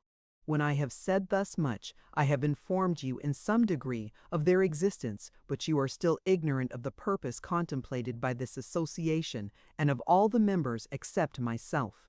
So far, no dangerous disclosure is yet made. But this degree of concealment is not sufficient. Thus much is made known to you because it is unavoidable. The individuals which compose this fraternity are not immortal, and the vacancies occasioned by death must be supplied from among the living. The candidate must be instructed and prepared, and they are always at liberty to recede. Their reason must approve the obligations and duties of their station, or they are unfit for it. If they recede, one duty is still incumbent upon them. They must observe an inviolable silence. To this they are not held by any promise. They must weigh consequences and freely decide, but they must not fail to number among these consequences their own death.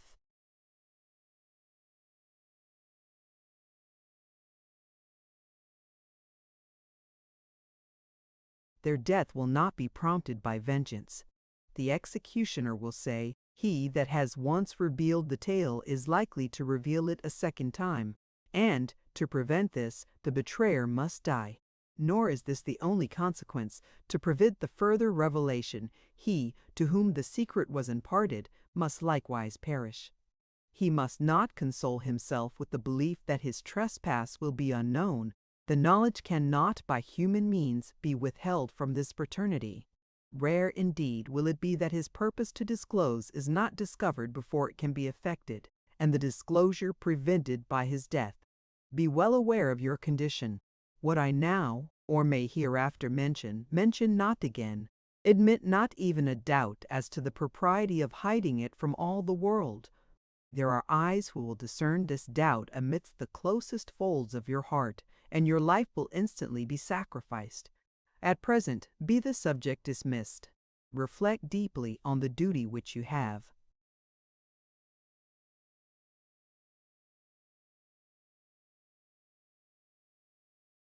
Already incurred.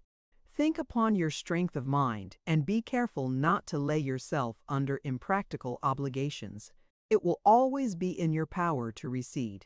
Even after you are solemnly enrolled a member, you may consult the dictates of your own understanding and relinquish your post, but while you live, the obligation to be silent will perpetually attend you. We seek not the misery or death of anyone, but we are swayed by an immutable calculation. Death is to be abhorred, but the life of the betrayer is productive of more evil than his death. His death, therefore, we choose, and our means are instantaneous and unerring. I love you. The first impulse of my love is to dissuade you from seeking to know more. Your mind will be full of ideas. Your hands will be perpetually busy to a purpose into which no human creature, beyond the verge of your brotherhood, must pry. Believe me, who have made the experiment, that compared with this,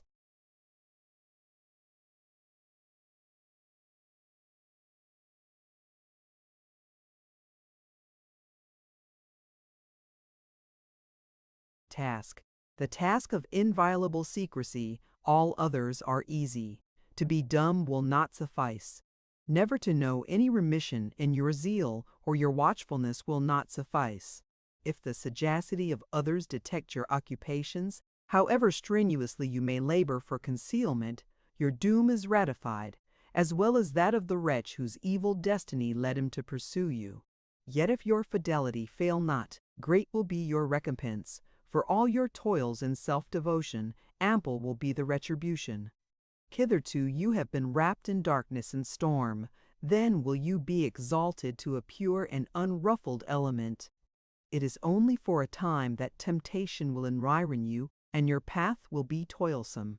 In a few years you will be permitted to withdraw to a land of sages, and the remainder of your life will glide away in the enjoyments of beneficence and wisdom. Think deeply on what I have said. Investigate your own motives and opinions.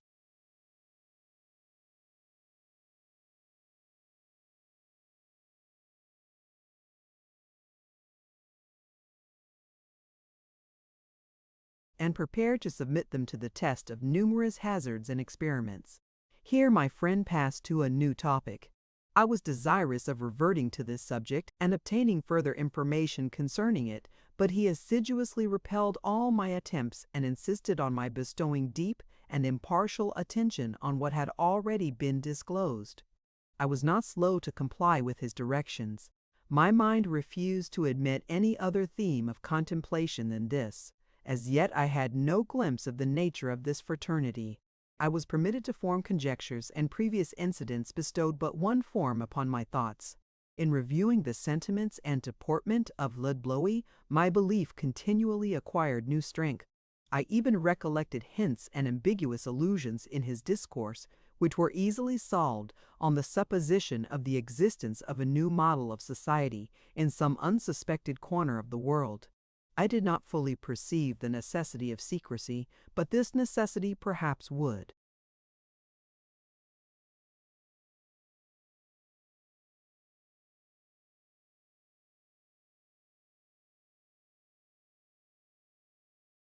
be rendered apparent when I should come to know the connection that subsisted between Europe and this imaginary colony. But what was to be done? I was willing to abide by these conditions.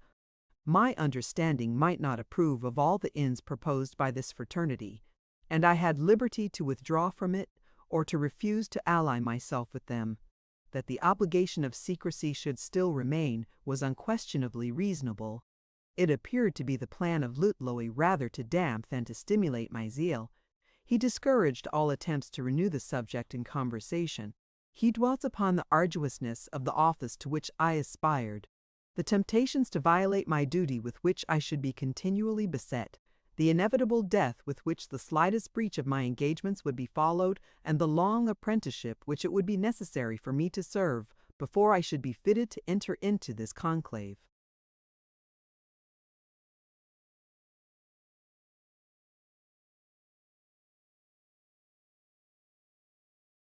Sometimes my courage was depressed by these representations. My zeal, however, was sure to revive, and at length Ludlowie declared himself willing to assist me in the accomplishment of my wishes. For this end it was necessary, he said, that I should be informed of a second obligation which every candidate must assume. Before anyone could be deemed qualified, he must be thoroughly known to his associates. For this end, he must determine to disclose every fact in his history, and every secret of his heart. I must begin with making these confessions with regard to my past life to Ludlowie, and must continue to communicate at stated seasons every new thought and every new occurrence to him. This confidence was to be absolutely limitless. No exceptions were to be admitted, and no reserves to be practiced.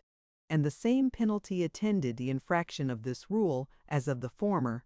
Means would be employed by which the slightest deviation in either case would be detected, and the deathful consequence would follow with instant and inevitable expedition. If secrecy were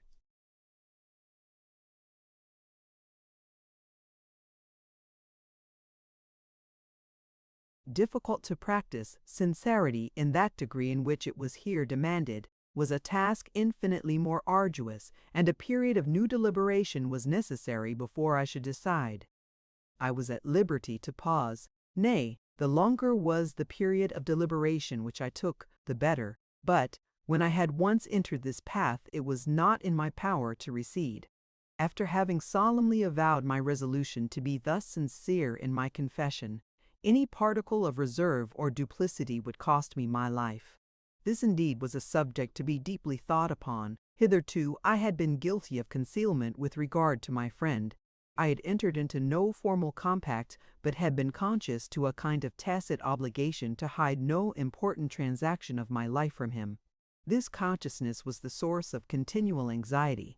I had exerted on numerous occasions my biblical faculty, but in my intercourse with Ludlowie had suffered not the slightest intimation to escape me with regard to it. This reserve was not easily explained. It was, in a great degree,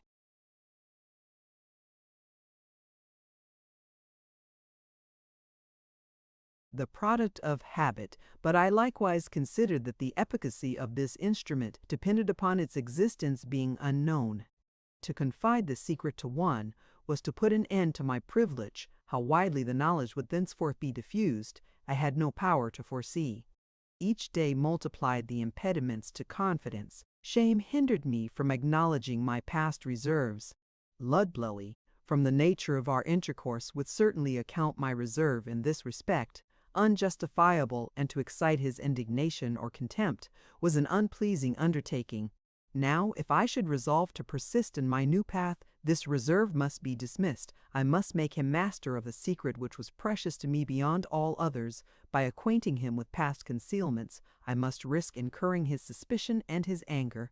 These reflections were productive of considerable embarrassment. There was, indeed, an avenue by which to escape these difficulties. If it did not,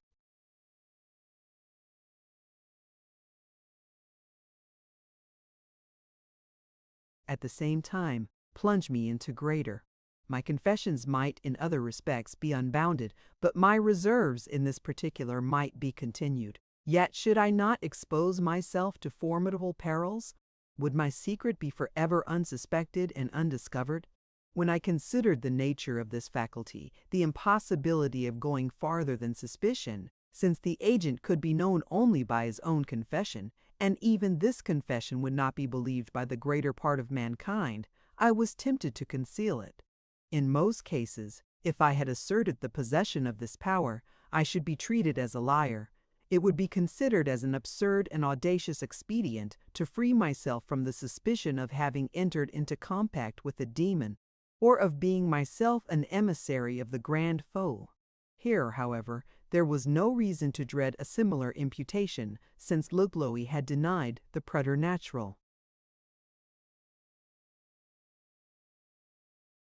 Pretensions of these airy sounds, my conduct on this occasion was always influenced by the belief of any inherent sanctity in truth. Ludlow had taught me to model myself in this respect entirely, with a view to immediate consequences. If my genuine interest on the whole was promoted by veracity, it was proper to adhere to it, but if the result of my investigation were opposite, truth was to be sacrificed without scruple. Paraguay.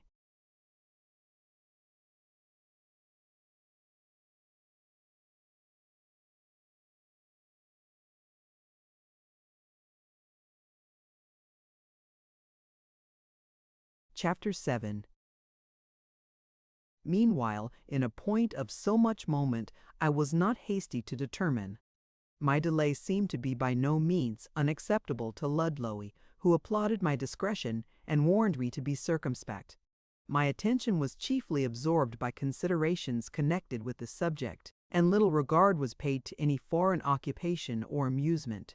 One evening, after a day spent in my closet, I sought recreation by walking forth.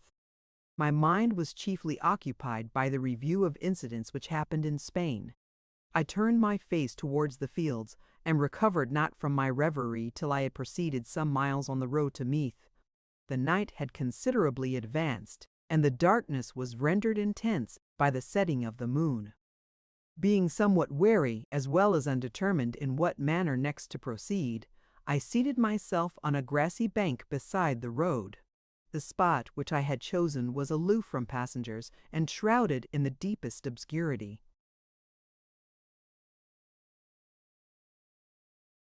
Some time elapsed when my attention was excited by the slow approach of an equipage.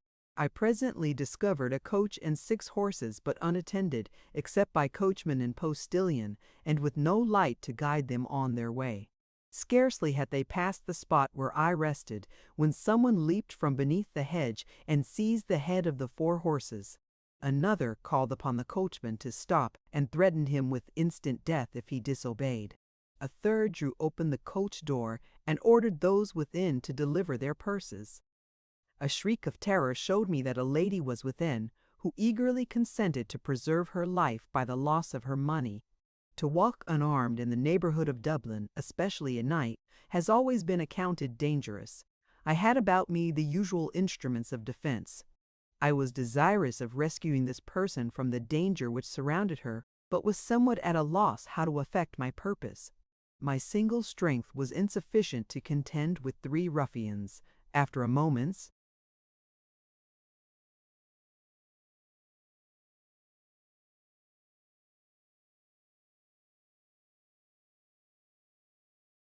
debate, an expedient was suggested which I hastened to execute. Time had not been allowed for the ruffian who stood beside the carriage to receive the plunder when several voices, loud, clamorous, and eager, were heard in the quarter whence the traveler had come. By trampling with quickness, it was easy to imitate the sound of many feet. The robbers were alarmed, and one called upon another to attend. The sounds increased, and, at the next moment, they betook themselves to flight, but not till a pistol was discharged. Whether it was aimed at the lady in the carriage or at the coachman, I was not permitted to discover, for the report affrighted the horses, and they set off at full speed. I could not hope to overtake them. I knew not whither the robbers had fled, and whether by proceeding I might not fall into their hands. These considerations induced me to resume my feet and retire from the scene as expeditiously as possible. I regained my own habitation without injury.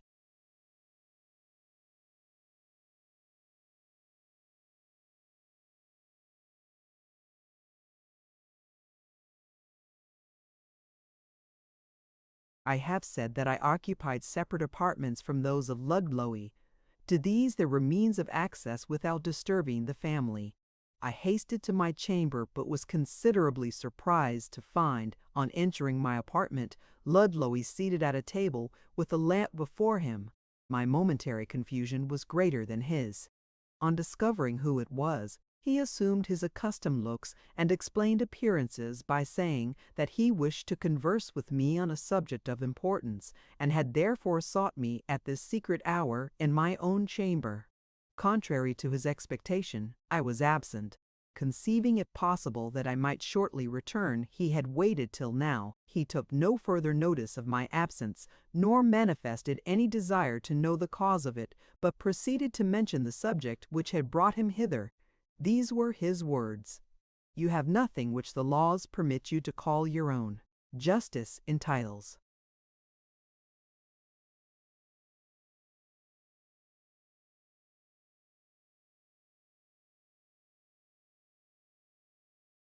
You to the supply of your physical wants from those who are able to supply them, but there are few who will acknowledge your claim or spare an atom of their superfluity to appease your cravings.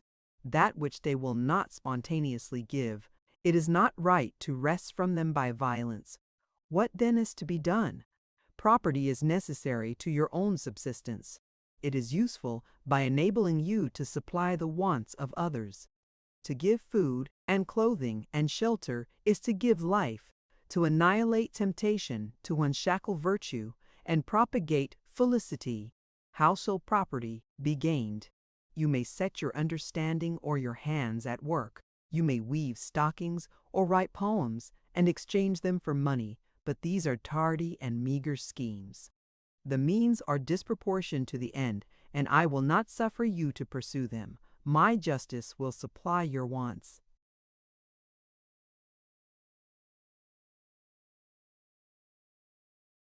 But dependence on the justice of others is a precarious condition.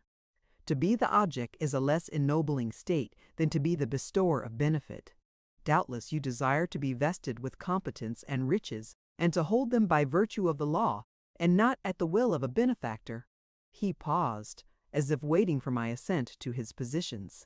I readily expressed my concurrence, and my desire to pursue any means compatible with honesty. He resumed: "There are various means besides labor, violence, or fraud.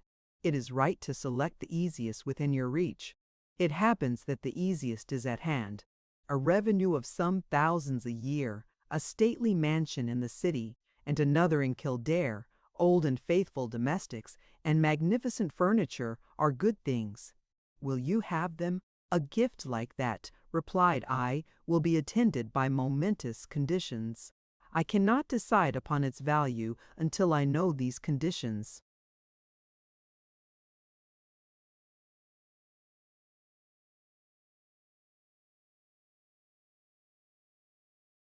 The sole condition is your consent to receive them. Not even the airy obligation of gratitude will be created by acceptance. On the contrary, by accepting them, you will confer the highest benefit upon another. I do not comprehend you. Something surely must be given in return. Nothing. It may seem strange that, in accepting the absolute control of so much property, you subject yourself to no conditions, that no claims of gratitude or service will accrue, but the wonder is greater still. The law equitably enough fetters the gift with no restraints with respect to you that receive it, but not so with regard to the unhappy being who bestows it. That being must part not only with property but liberty. In accepting the property, you must consent to enjoy the services of the present possessor. They cannot be disjoined. Of the true nature and extent of the gift, you should be fully apprised. Be aware, therefore, that, together with his property, you will receive absolute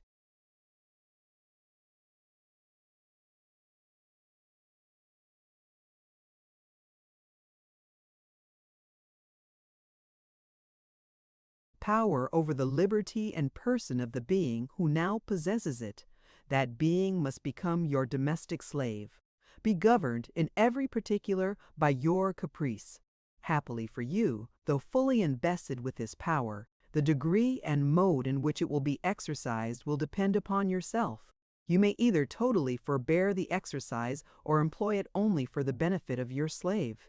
However injurious, therefore, this authority may be to the subject of it, it will, in some sense, only enhance the value of the gift to you. The attachment and obedience of this being will be chiefly evident in one thing. Its duty will consist in conforming in every instance to your will. All the powers of this being are to be devoted to your happiness, but there is one relation between you which enables you to confer, while exacting, pleasure. This relation is sexual. Your slave is a woman, and the bond which transfers her property and person to you is. My knowledge of Ludglowy, his principles and reasonings, ought to have precluded that surprise which I experienced at the conclusion of his discourse. I knew that he regarded the present institution of marriage as a contract of servitude, and the terms of it unequal and unjust. When my surprise had subsided, my thoughts turned upon the nature of his scheme. After a pause of reflection, I answered, both law and custom have connected obligations with marriage, which, though heaviest on the female, are not light upon the male. Their weight and extent are not immutable and uniform. They are modified by various incidents and especially by the mental and personal qualities of the lady. I am not sure that I should willingly accept the property and person of a woman decrepit with age and enslaved by perverse habits and evil passions, whereas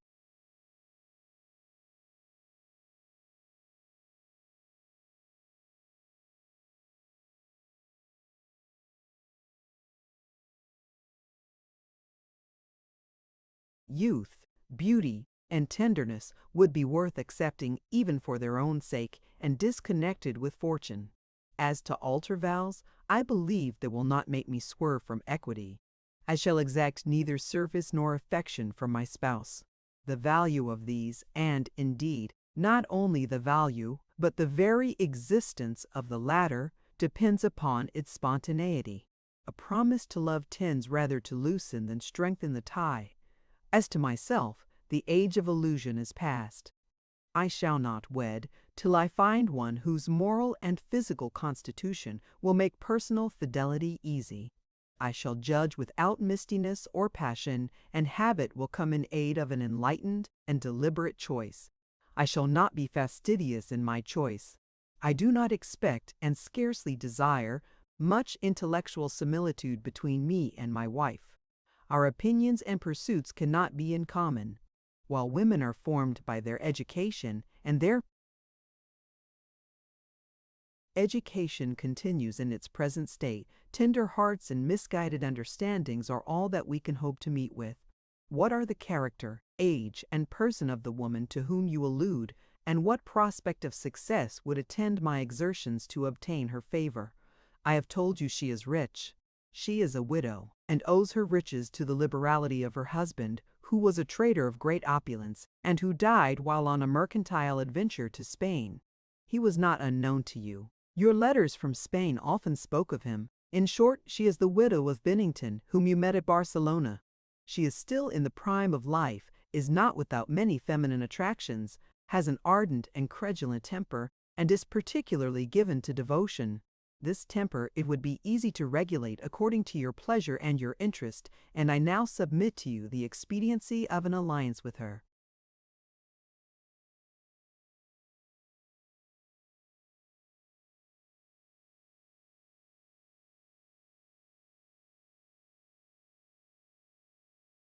I am a kinsman, and regarded by her with uncommon deference, and my commendations, therefore, will be of great service to you, and shall be given.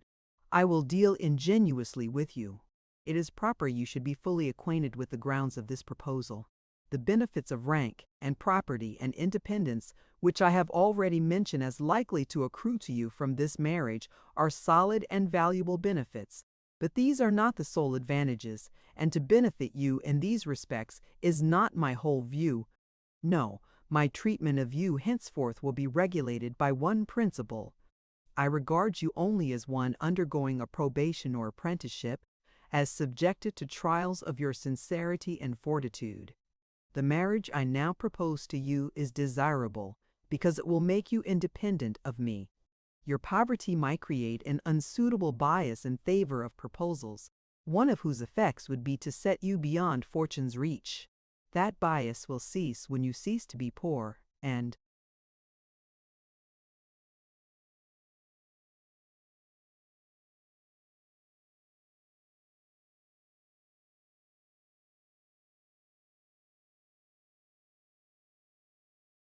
dependent. Love is the strongest of all human delusions. That fortitude, which is not subdued by the tenderness and blandishments of woman, may be trusted, but no fortitude which has not undergone that test will be trusted by us. This woman is a charming enthusiast. She will never marry but him whom she passionately loves. Her power over the heart that loves her will scarcely have limits. The means of prying into your transactions, of suspecting and sifting your thoughts, which her constant society with you while sleeping and waking, her zeal and watchfulness for your welfare, and her curiosity, adroitness, and penetration will afford her, are evident. Your danger, therefore, will be imminent. Your fortitude will be obliged to have recourse, not to flight, but to vigilance. Your eye must never close. Alas! What human magnanimity can stand this test? How can I persuade myself that you will not fail? I waver between hope and fear. Many, it is true, have fallen and dragged with them the author of their ruin, but some have soared above even these perils and temptations, with their fiery energies unimpaired, and great has been, as great ought to be, their recompense. But you are doubtless aware of your danger. I need not repeat the consequences of betraying your trust, the rigor of those who will judge your fault, the unerring and unbounded scrutiny to which your actions, the most secret and indifferent, will be subjected. Your conduct, however, will be voluntary. At your own option be it, to see or not to see this woman. Circumspection, deliberation, forethought, are your sacred duties and highest interest.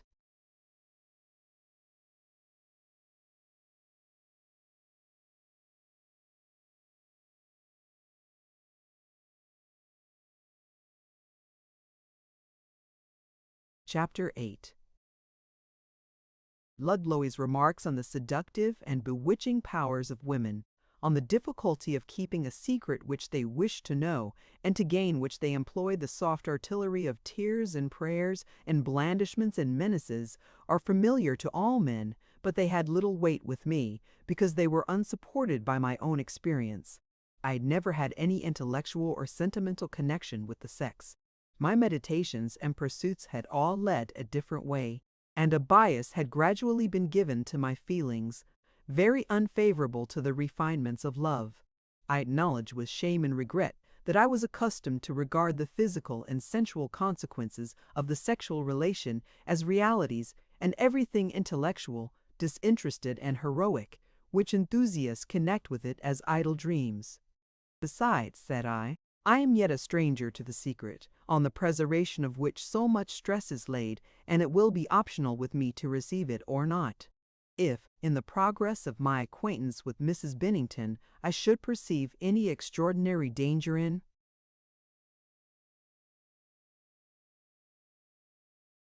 the gift, cannot I refuse, or at least delay to comply with any new conditions from Ludlowy? Will not his candor and his affection for me rather commend than disapprove my diffidence? In fine, I resolved to see this lady. She was, it seems, the widow of Bennington, whom I knew in Spain. This man was an English merchant settled at Barcelona, to whom I had been commended by Ludlowy's letters, and through whom my pecuniary supplies were furnished. Much intercourse and some degree of intimacy had taken place between us, and I had gained a pretty accurate knowledge of his character. I had been informed, through different channels, that his wife was much his superior in rank, that she possessed great wealth in her own right, and that some disagreement of temper or views occasioned their separation. She had married him for love, and still doted on him. The occasions for separation having arisen, it seems, not on her side but on his, as his habits of reflection were now as friendly to religion, and as hers, according to Ludlowy, were of the opposite kind. It is possible that some jarring had arisen between them from this source. Indeed, from some casual and broken hints of Bennington, especially in the latter part of his life, I had long since gathered this conjecture. Something, thought I, may be derived from my acquaintance with her husband, favorable to my views. I anxiously waited for an opportunity of acquainting Ludlowy with my resolution. On the day of our last conversation he had made a short excursion from town, intending to return the same evening, but had continued absent for several days. As soon as he came back, I hastened to acquaint him with my wishes. "Have you well considered this matter?" said he. "Be assured it is of no trivial import. The moment at which you enter the presence of this woman will decide your future destiny. Even putting out of view the subject of our late conversations, the light in which you shall appear to her will greatly influence your happiness, since, though you cannot fail to love her, it is quite uncertain.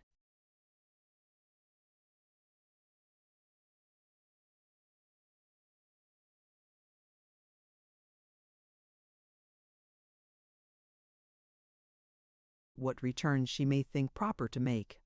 Much, doubtless, will depend on your own perseverance and address, but she will have many, perhaps insuperable obstacles to encounter on several accounts, and especially in her attachment to the memory of her late husband.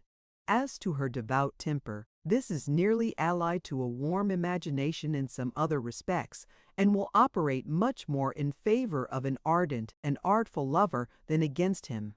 I still express my willingness to try my fortune with her. Well, said he, I anticipated your consent to my proposal, and the visit I have just made was to her. I thought it best to pave the way by informing her that I had met with one for whom she had desired me to look out.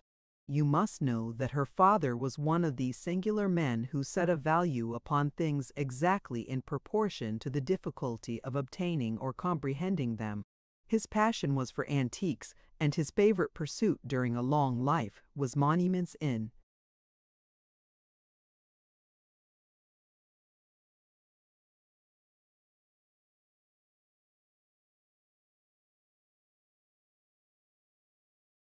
brass, marble, and parchment of the remotest antiquity. He was wholly indifferent to the character or conduct of our present sovereign and his ministers, but was extremely solicitous about the name and exploits of the King of Ireland that lived 2 or 3 centuries before the flood. He felt no curiosity to know who was the father of his wife's child, but would travel 1,000 miles and consume months in investigating which son of Noah it was that first landed on the coast of Munster. He would give 100 guineas from the mint for a piece of old decayed copper no bigger than his nail, provided it had awkward characters upon it, too much defaced to be read. The whole stock of a great bookseller was, in his eyes, a cheap exchange for a shred of parchment containing half a homily written by St. Patrick. He would have gratefully given all his patrimonial domains to one who should inform him what Pendragon or Druid it was who set up the first stone on Salisbury Plain. This spirit, as you may readily suppose, being seconded by great wealth and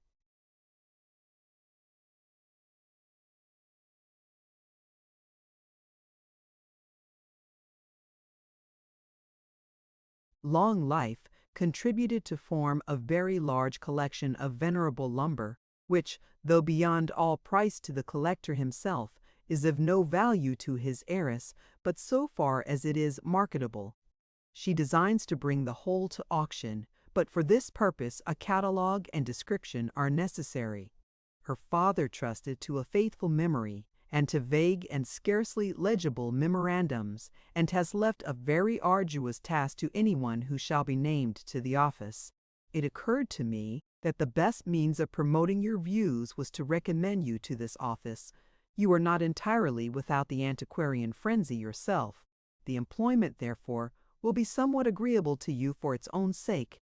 It will entitle you to become an inmate of the same house, and thus establish an incessant intercourse between you, and the nature of the business is such that you may perform it in what time, and with what degree of diligence and accuracy you please.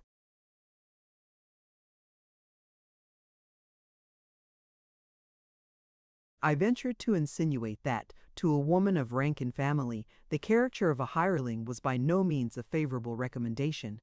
He answered that he proposed, by the account he should give of me, to obviate every scruple of that nature. Though my father was no better than a farmer, it is not absolutely certain but that my remoter ancestors had princely blood in their veins. But as long as proofs of my low extraction did not impertinently intrude themselves, my silence, or, at most, equivocal surmises, seasonably made use of, might secure me from all inconveniences on the score of birth. He should represent me, and I was such, as his friend, favorite, and equal, and my passion for antiquities should be my principal inducement to undertake this office, though my poverty would make no objection to a reasonable pecuniary recompense. Having expressed my acquiescence in his measures, he thus proceeded: my visit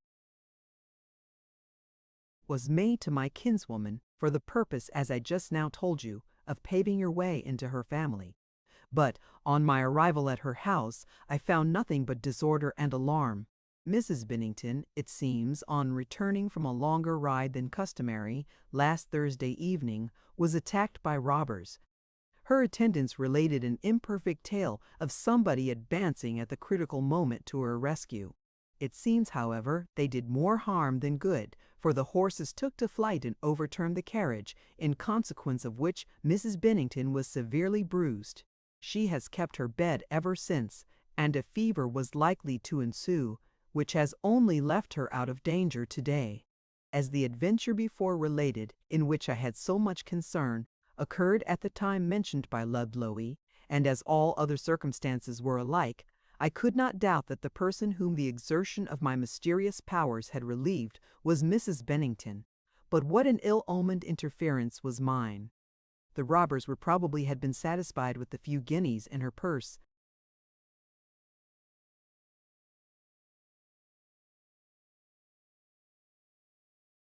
and, on receiving these, would have left her to prosecute her journey in peace and security, but, by absurdly offering a succor which could only operate upon the fears of her assailants, I endangered her life, first by the desperate discharge of a pistol, and next by the fright of the horses. So my anxiety, which would have been less if I had not been, in some degree, myself the author of the evil, was nearly removed by Ludlow's proceeding to assure me that all danger was at an end, and that he left a late thing in the He had seized the earliest opportunity of acquainting her with the purpose of his visit, and had brought back with him her cheerful acceptance of my services. The next week was appointed for my introduction. With such an object in view, I had little leisure to attend to any indifferent object. My thoughts were continually bent upon the expected introduction, and my impatience and curiosity drew strength not merely from the character of Mrs. Bennington, but from the nature of my new employment. Ludlow had truly observed that I was infected with somewhat of this antiquarian mania myself, and I now remembered that Bennington had frequently alluded to this collection in possession of his wife. My curiosity had then been more than once excited by his representations, and I had formed a vague resolution of making myself acquainted with this lady and her learned treasure should I ever return to Ireland. Other incidents had driven this matter from my mind. Meanwhile, affairs between Ludlow and myself remained stationary. Our conferences, which were regular and daily, related to general topics, and though his instructions were adapted to promote my improvement in the most useful branches of knowledge, they never afforded a glimpse towards that quarter where my curiosity was most active. The next week now arrived, but Ludlow informed me that the state of Mrs. Bennington's health required a short excursion into the country, and that he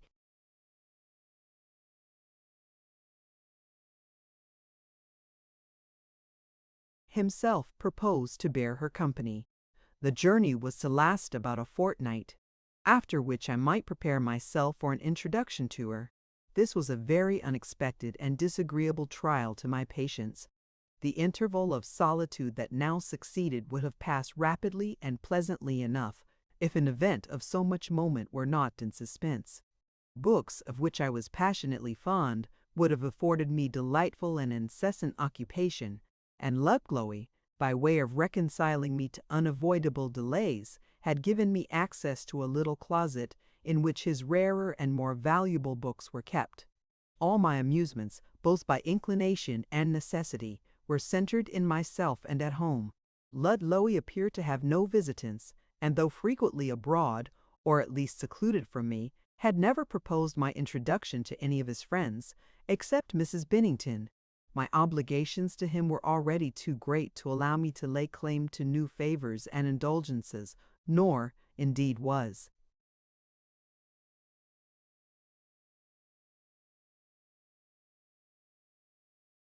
my disposition such as to make society needful to my happiness. My character had been in some degree modeled by the faculty which I possessed, this deriving all its supposed value from impenetrable secrecy, and Ludlow's admonitions tending powerfully to impress me with the necessity of wariness and circumspection in my general intercourse with mankind. I had gradually fallen into sedate, reserved, mysterious, and unsociable habits. My heart wanted not a friend. In this temper of mind I set myself to examine the novelties which Ludlow's private bookcases contained. "'Twill be strange," thought I, "if his favorite volume do not show some marks of my friend's character." To know a man's favorite or most constant studies cannot fail of letting in some little light upon his secret thoughts, and though he would not have given me the reading of these books, if he had thought them capable of unveiling more of his concerns than he wished, yet possibly my ingenuity may go one step farther than he dreams of. You shall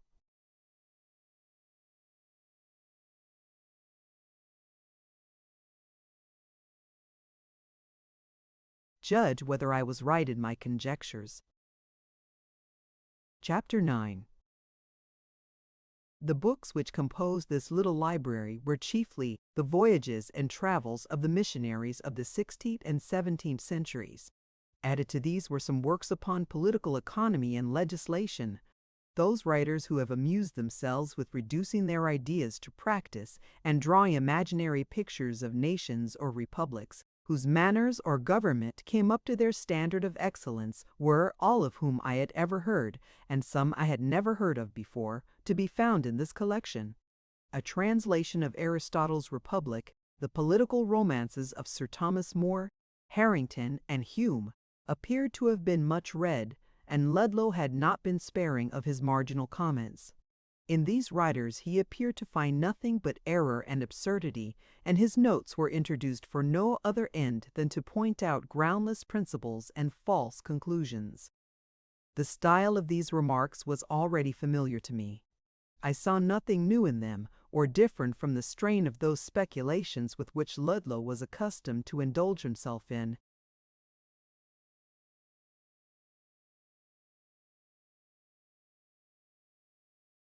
conversation with me.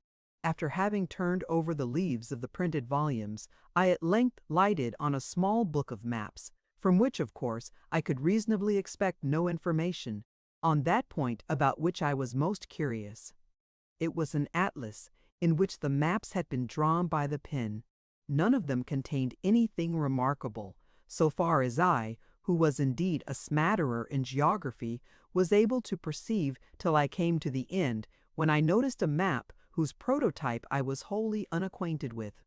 It was drawn on a pretty large scale, representing two islands which bore some faint resemblance, in their relative proportions at least, to Great Britain and Ireland. In shape they were widely different, but as to size there was no scale by which to measure them. From the great number of subdivisions, and from signs, which apparently represented towns and cities, I was allowed to infer that the country was at least as extensive as the British Isles. This map was apparently unfinished, for it had no names inscribed upon it.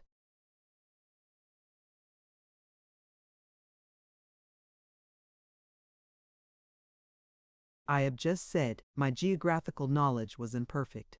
Though I had not enough to draw the outlines of any country by memory, I had still sufficient to recognize what I had before seen, and to discover that none of the larger islands in our globe resembled the one before me.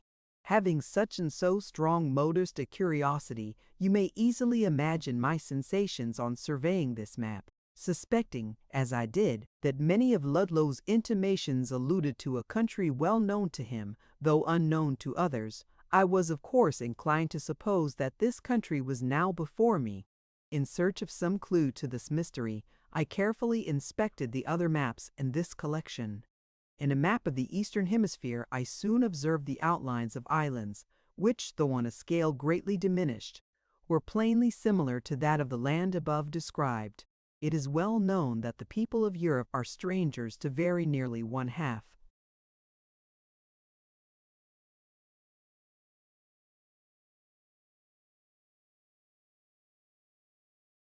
of the surface of the globe.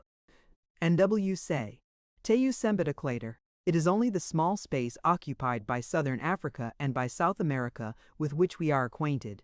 There is a vast extent, sufficient to receive a continent as large as North America, which our ignorance has filled only with water. In Ludlow's maps nothing was still to be seen, in these regions, but water, except in that spot where the transverse parallels of the southern tropic and the 150th degree east longitude intersect each other. On this spot were Ludlow's islands placed, though without any name or inscription whatever. I needed not to be told that this spot had never been explored by any European voyager who had published his adventures. What authority had Ludlow for fixing a habitable land in this spot, and why did he give us nothing but the courses of shores and rivers and the site of towns and villages without a name? As soon as Ludlow had set out upon his proposed journey of a fortnight, I unlocked his closet and continued rummaging among these books and maps till night. By that time I had turned over every book and almost every leaf in this small collection, and did not open the closet again till near the end of that period. Meanwhile I had many reflections upon this remarkable circumstance. Could Ludlow have intended that I should see this atlas? It was the only book that could be styled a manuscript on these shelves, and it was placed beneath several others, in a situation far from being obvious and forward to the eye or the hand. Was it an oversight in him to leave it in my way, or could he have intended to lead my curiosity and knowledge a little farther onward by this accidental disclosure? In either case, how was I to regulate my future deportment toward him? Was I to speak and act as if this atlas had escaped my attention or not? I had already, after my first examination of it, placed the volume exactly where I found it. On every supposition I thought this was the safest way, and unlocked the closet a second time, to see that all was precisely in the original order. How was?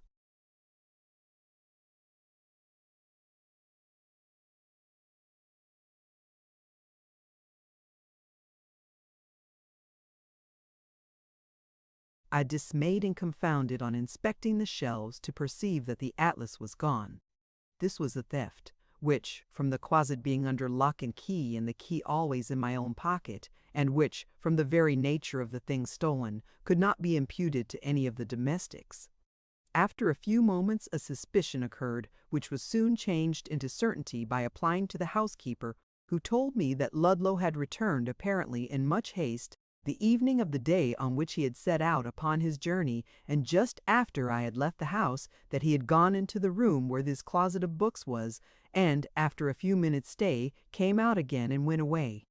She told me also that he had made general inquiries after me, to which she had answered that she had not seen me during the day, and supposed that I had spent the whole of it abroad. From this account it was plain that Ludlow had returned for no other purpose but to remove this book out of my reach. But if he had a double key to this door, what should hinder his having access, by the same means, to every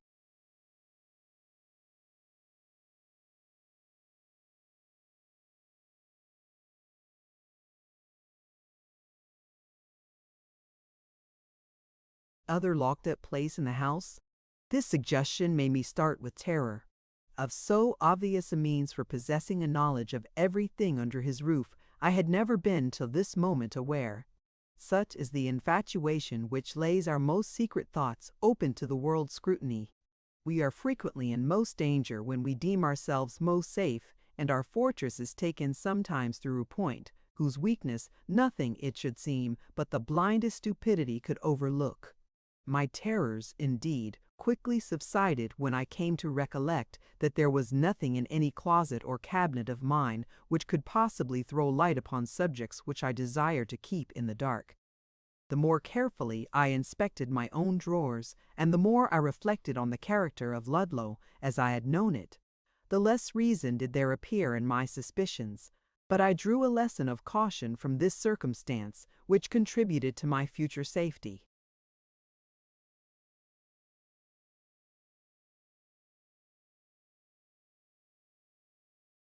From this incident I could not but infer Ludlow's unwillingness to let me so far into his geographical secret, as well as the certainty of that suspicion, which had very early been suggested to my thoughts, that Ludlow's plans of civilization had been carried into practice in some unvisited corner of the world.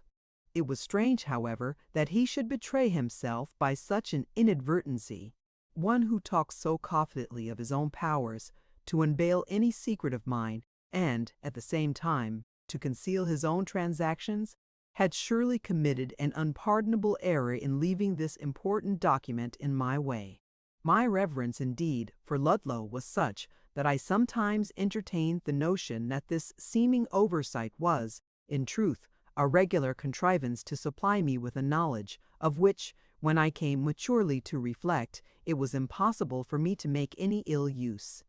There is no use in relating what would not be believed, and should I publish to the world the existence of islands in the space allotted by Ludlow's maps to these incognitae, what would the world answer? That whether the space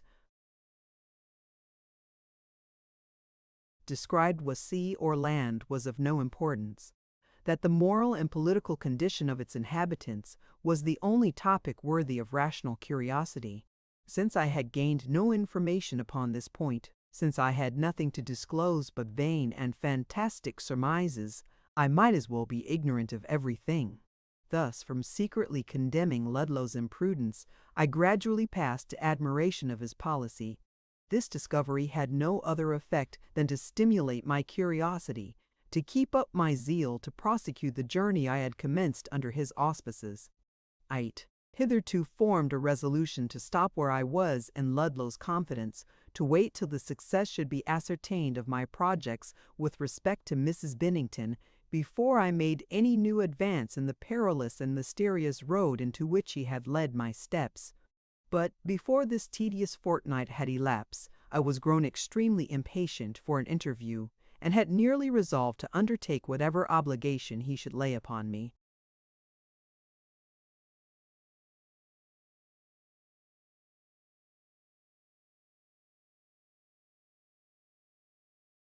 This obligation was indeed a heavy one, since it included the confession of my vocal powers. In itself the confession was little. To possess this faculty was neither laudable nor culpable, nor had it been exercised in a way which I should be very much ashamed to acknowledge. It had led me into many insincerities and artifices, which, though not justifiable by any creed, was entitled to some excuse on the score of youthful ardor and temerity. The true difficulty in the way of these confessions was the not having made them already. Ludlow had long been entitled to this confidence, and though the existence of this power was venial or wholly innocent, the obstinate concealment of it was a different matter, and would certainly expose me to suspicion and rebuke. But what was the alternative? To conceal it, to incur those dreadful punishments awarded against treason in this particular. Ludlow's menaces still rung in my ears and appalled my heart. How should I be able to shun them? By concealing from everyone what I concealed from him. How was my concealment of such a faculty to be suspected or proved? Unless I betrayed myself, who could betray me? In this state of mind, I resolved to confess myself to Ludlow in the way that he required, reserving only the secret of this faculty. Awful indeed, said I, is the crisis of my fate. If Ludlow's declarations are true, a horrid catastrophe awaits me, but as fast as my resolutions were shaken, they were confirmed anew by the recollection. Who can betray me but myself? If I deny, who is there can prove? Suspicion can never light upon the truth. If it does, it can never be converted into certainty. Even my own lips cannot confirm it, since who will believe my testimony? By such illusions was I fortified in my desperate resolution. Ludlow returned at the time appointed. He informed me that Mrs. Bennington expected me next morning. She was ready to depart for her country residence, where she proposed to spend the ensuing summer, and would carry me along with her. In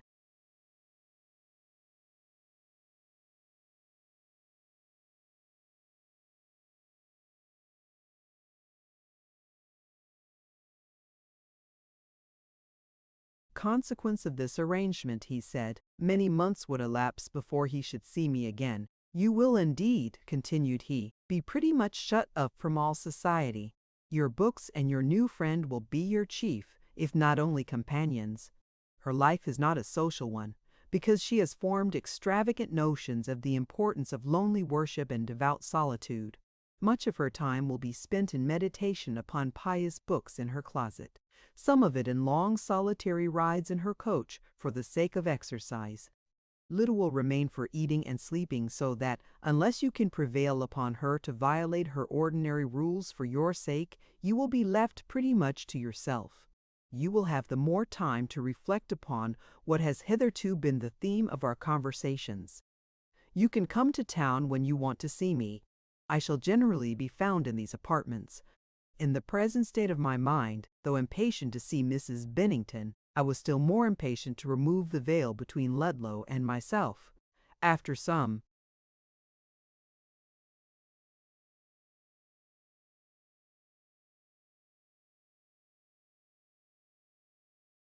pause, I ventured to inquire if there was any impediment to my advancement in the road he had already pointed out to my curiosity and ambition. He replied with great solemnity that I was already acquainted with the next step to be taken in this road. If I was prepared to make him my confessor as to the past, the present, and the future, without exception or condition, but what arose from defective memory, he was willing to receive my confession.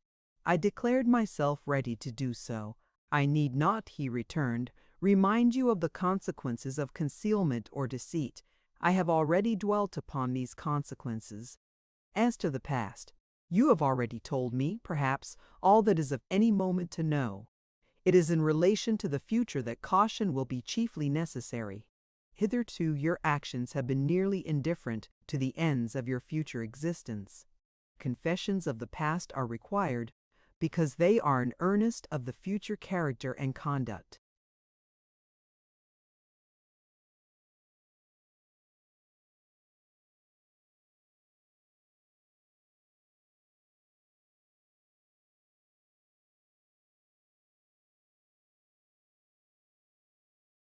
Have you then, But this is too abrupt. Take an hour to reflect and deliberate.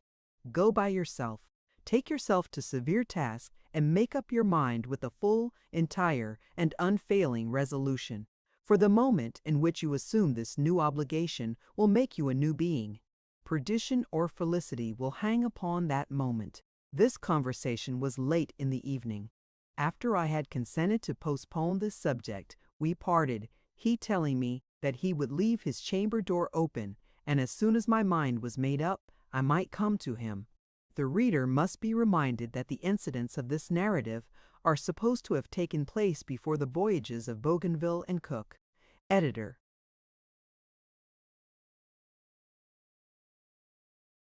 Chapter 10. I retired accordingly to my apartment and spent the prescribed hour in anxious and irresolute reflections. They were no other than had hitherto occurred, but they occurred with more force than ever. Some fatal obstinacy, however, got possession of me, and I persisted in the resolution of concealing one thing. We become fondly attached to objects and pursuits frequently for no conceivable reason but the pain and trouble they cost us. In proportion to the danger in which they involve us, do we cherish them. Our darling potion is the poison that scorches our vitals. After some time, I went to Ludlow's apartment. I found him solemn and yet benign at my entrance. After intimating my compliance with the terms prescribed, which I did, in spite of all my labor for composure, with accents half faltering, he proceeded to put various questions to me relative to my early history.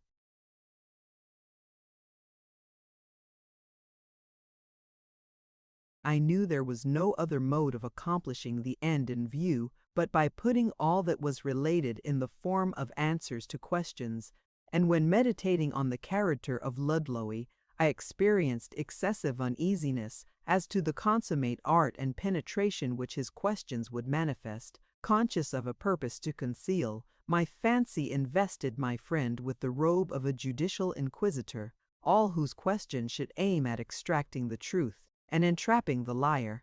In this respect, however, I was wholly disappointed. All his inquiries were general and obvious. They betokened curiosity but not suspicion. Yet there were moments when I saw, or fancied I saw, some dissatisfaction betrayed in his features. And when I arrived at that period of my story which terminated with my departure as his companion for Europe, his pauses were, I thought, a little longer and more museful than I liked. At this period our first conference ended, after a talk which had commenced at a late hour and had continued many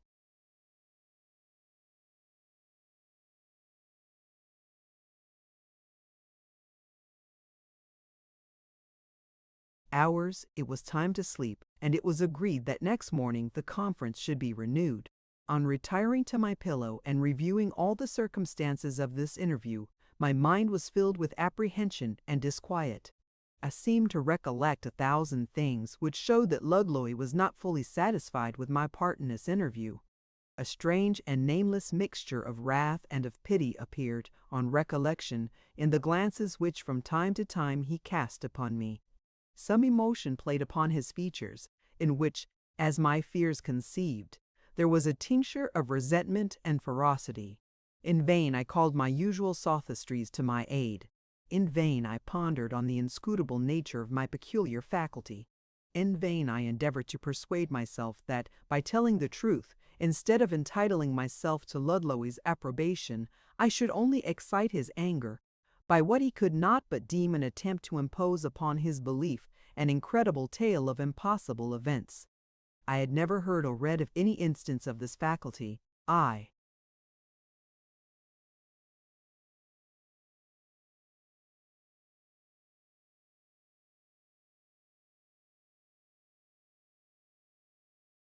Suppose the case to be absolutely singular, and I should be no more entitled to credit in proclaiming it than if I should maintain that a certain billet of wood possessed the faculty of articulate speech. It was now, however, too late to retract. I had been guilty of a solemn and deliberate concealment. I was now in the path in which there was no turning back, and I must go forward. The return of day's encouraging beams in some degree quieted my nocturnal terrors, and I went at the appointed hour to Lugloi's presence. I found him with a much more cheerful aspect than I expected, and began to chide myself in secret for the folly of my late apprehensions. After a little pause, he reminded me that he was only one among many engaged in a great and arduous design. As each of us, continued he, is mortal, each of us must, in time, yield his post to another. Each of us is ambitious to provide himself a successor, to have his place filled by one selected and instructed by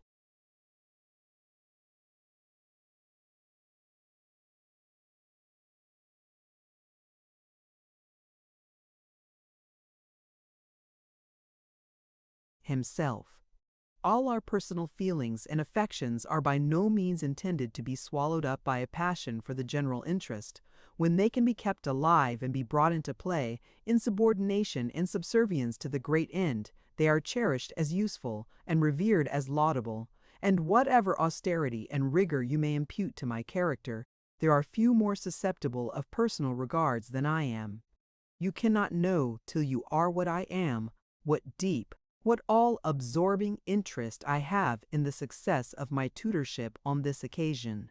Most joyfully would I embrace 1,000 deaths, rather than that you should prove a recreant. The consequences of any failure in your integrity will, it is true, be fatal to yourself, but there are some minds, of a generous texture, who are more impatient under ills they have inflicted upon others than of those they have brought upon themselves, who had rather perish themselves in infamy than bring infamy or death upon a benefactor.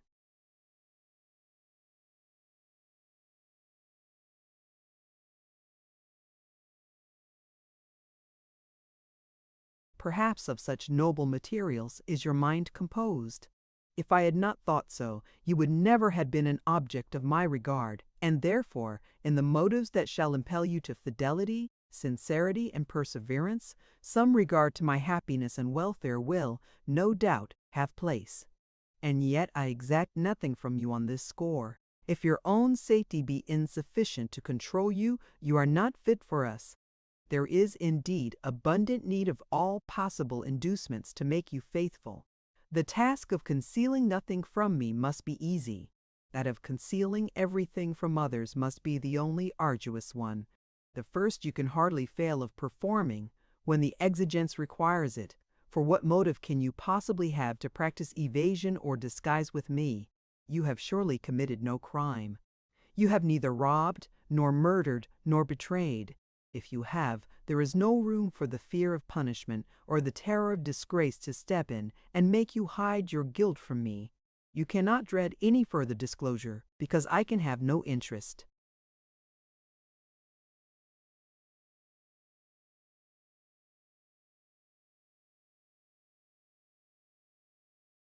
In your ruin or your shame, and what evil could ensue the confession of the foulest murder, even before a bench of magistrates, more dreadful than that which will inevitably follow the practice of the least concealment to me, or the least undue disclosure to others.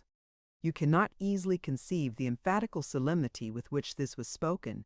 Had he fixed piercing eyes on me while he spoke, had I perceived him watching my looks and laboring to penetrate my secret thoughts, I should doubtless have been ruined. But he fixed his eyes upon the floor, and no gesture or look indicated the smallest suspicion of my conduct. After some pause, he continued in a more pathetic tone, while his whole frame seemed to partake of his mental agitation. I am greatly at a loss by what means to impress you with a full conviction of the truth of what I have just said. Endless are the sophistries by which we seduce.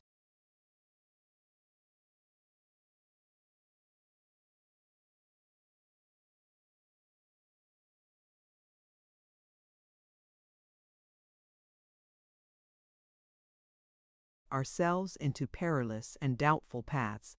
What we do not see, we disbelieve, or we heed not.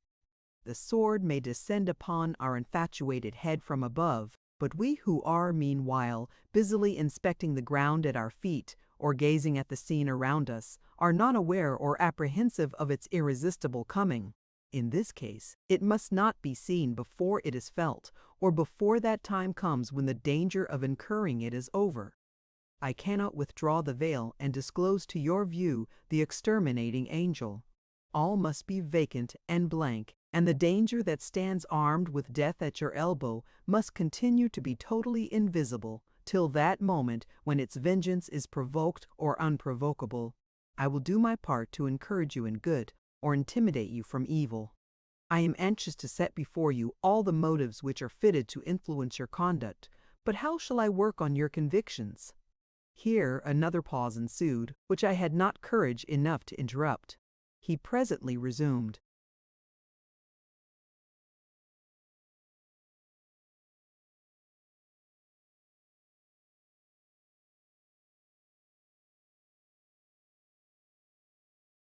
Perhaps you recollect a visit which you paid on Christmas Day in the year to the cathedral church at Toledo. Do you remember? A moment's reflection recalled to my mind all the incidents of that day. I had good reason to remember them. I felt no small trepidation when Ludlow referred me to that day, for at the moment I was doubtful whether there had not been some biblical agency exerted on that occasion. Luckily, however, it was almost the only similar occasion in which it had been wholly silent. I answered in the affirmative. I remember them perfectly. And yet, said Ludlow, with a smile that seemed intended to disarm this declaration of some of its terrors, I suspect your recollection is not as exact as mine, nor indeed your knowledge as extensive. You met there, for the first time, a female whose nominal uncle, but real father, a dean of that ancient church, resided in a blue stone house, the third from the west angle of the square of St. Louvre.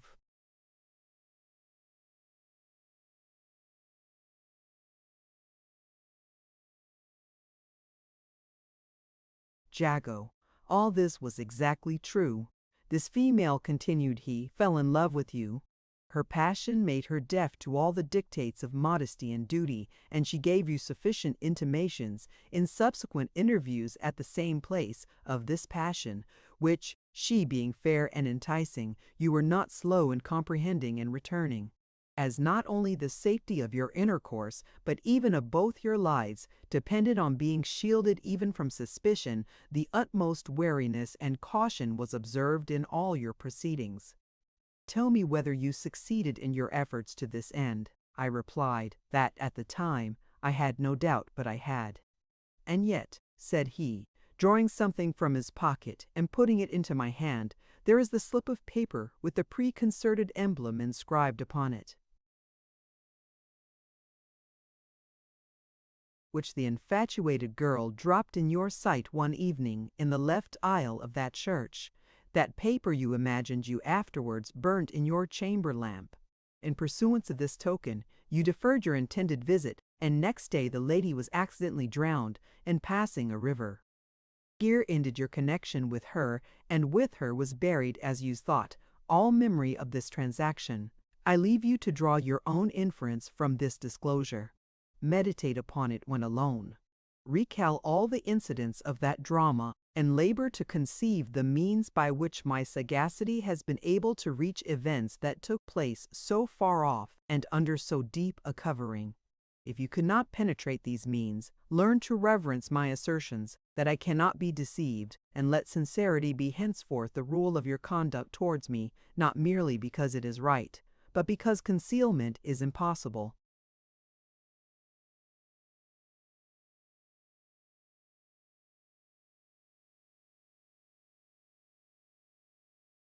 We will stop here. There is no haste required of us. Yesterday's discourse will suffice for today and for many days to come. Let what has already taken place be the subject of profound and mature reflection. Review once more the incidents of your early life, previous to your introduction to me, and at our next conference, prepare to supply all those deficiencies occasioned by negligence, forgetfulness, or design on our first. There must be some, there must be many. The whole truth can only be disclosed after numerous and repeated conversations. These must take place at considerable intervals, and when all is told, Then shall you be ready to encounter the final ordeal and load yourself with heavy and terrific sanctions. I shall be the proper judge of the completeness of your confession. Knowing previously and by unerring means your whole history, I shall be able to detect all that is deficient as well as all that is redundant. Your confessions have hitherto adhered to the truth, but deficient they are and they must be. For who,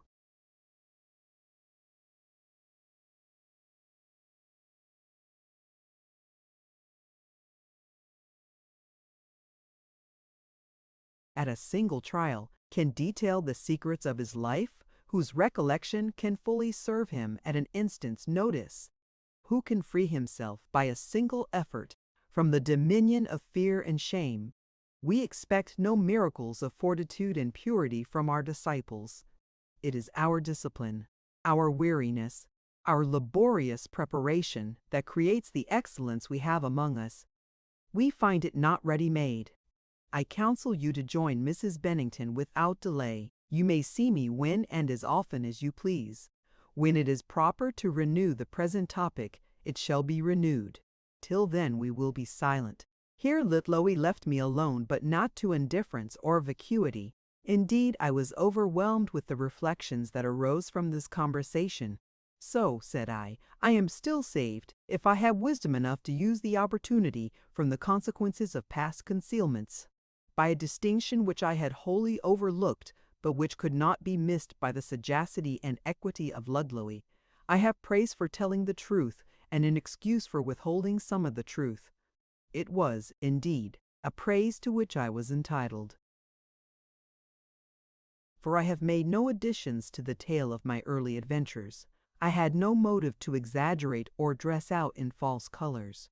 What I sought to conceal, I was careful to exclude entirely, that a lame or defective narrative might awaken no suspicions.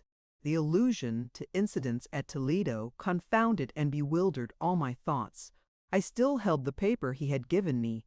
So far as memory could be trusted, it was the same which, an hour after I had received it, I burnt, as I conceived, with my own hands.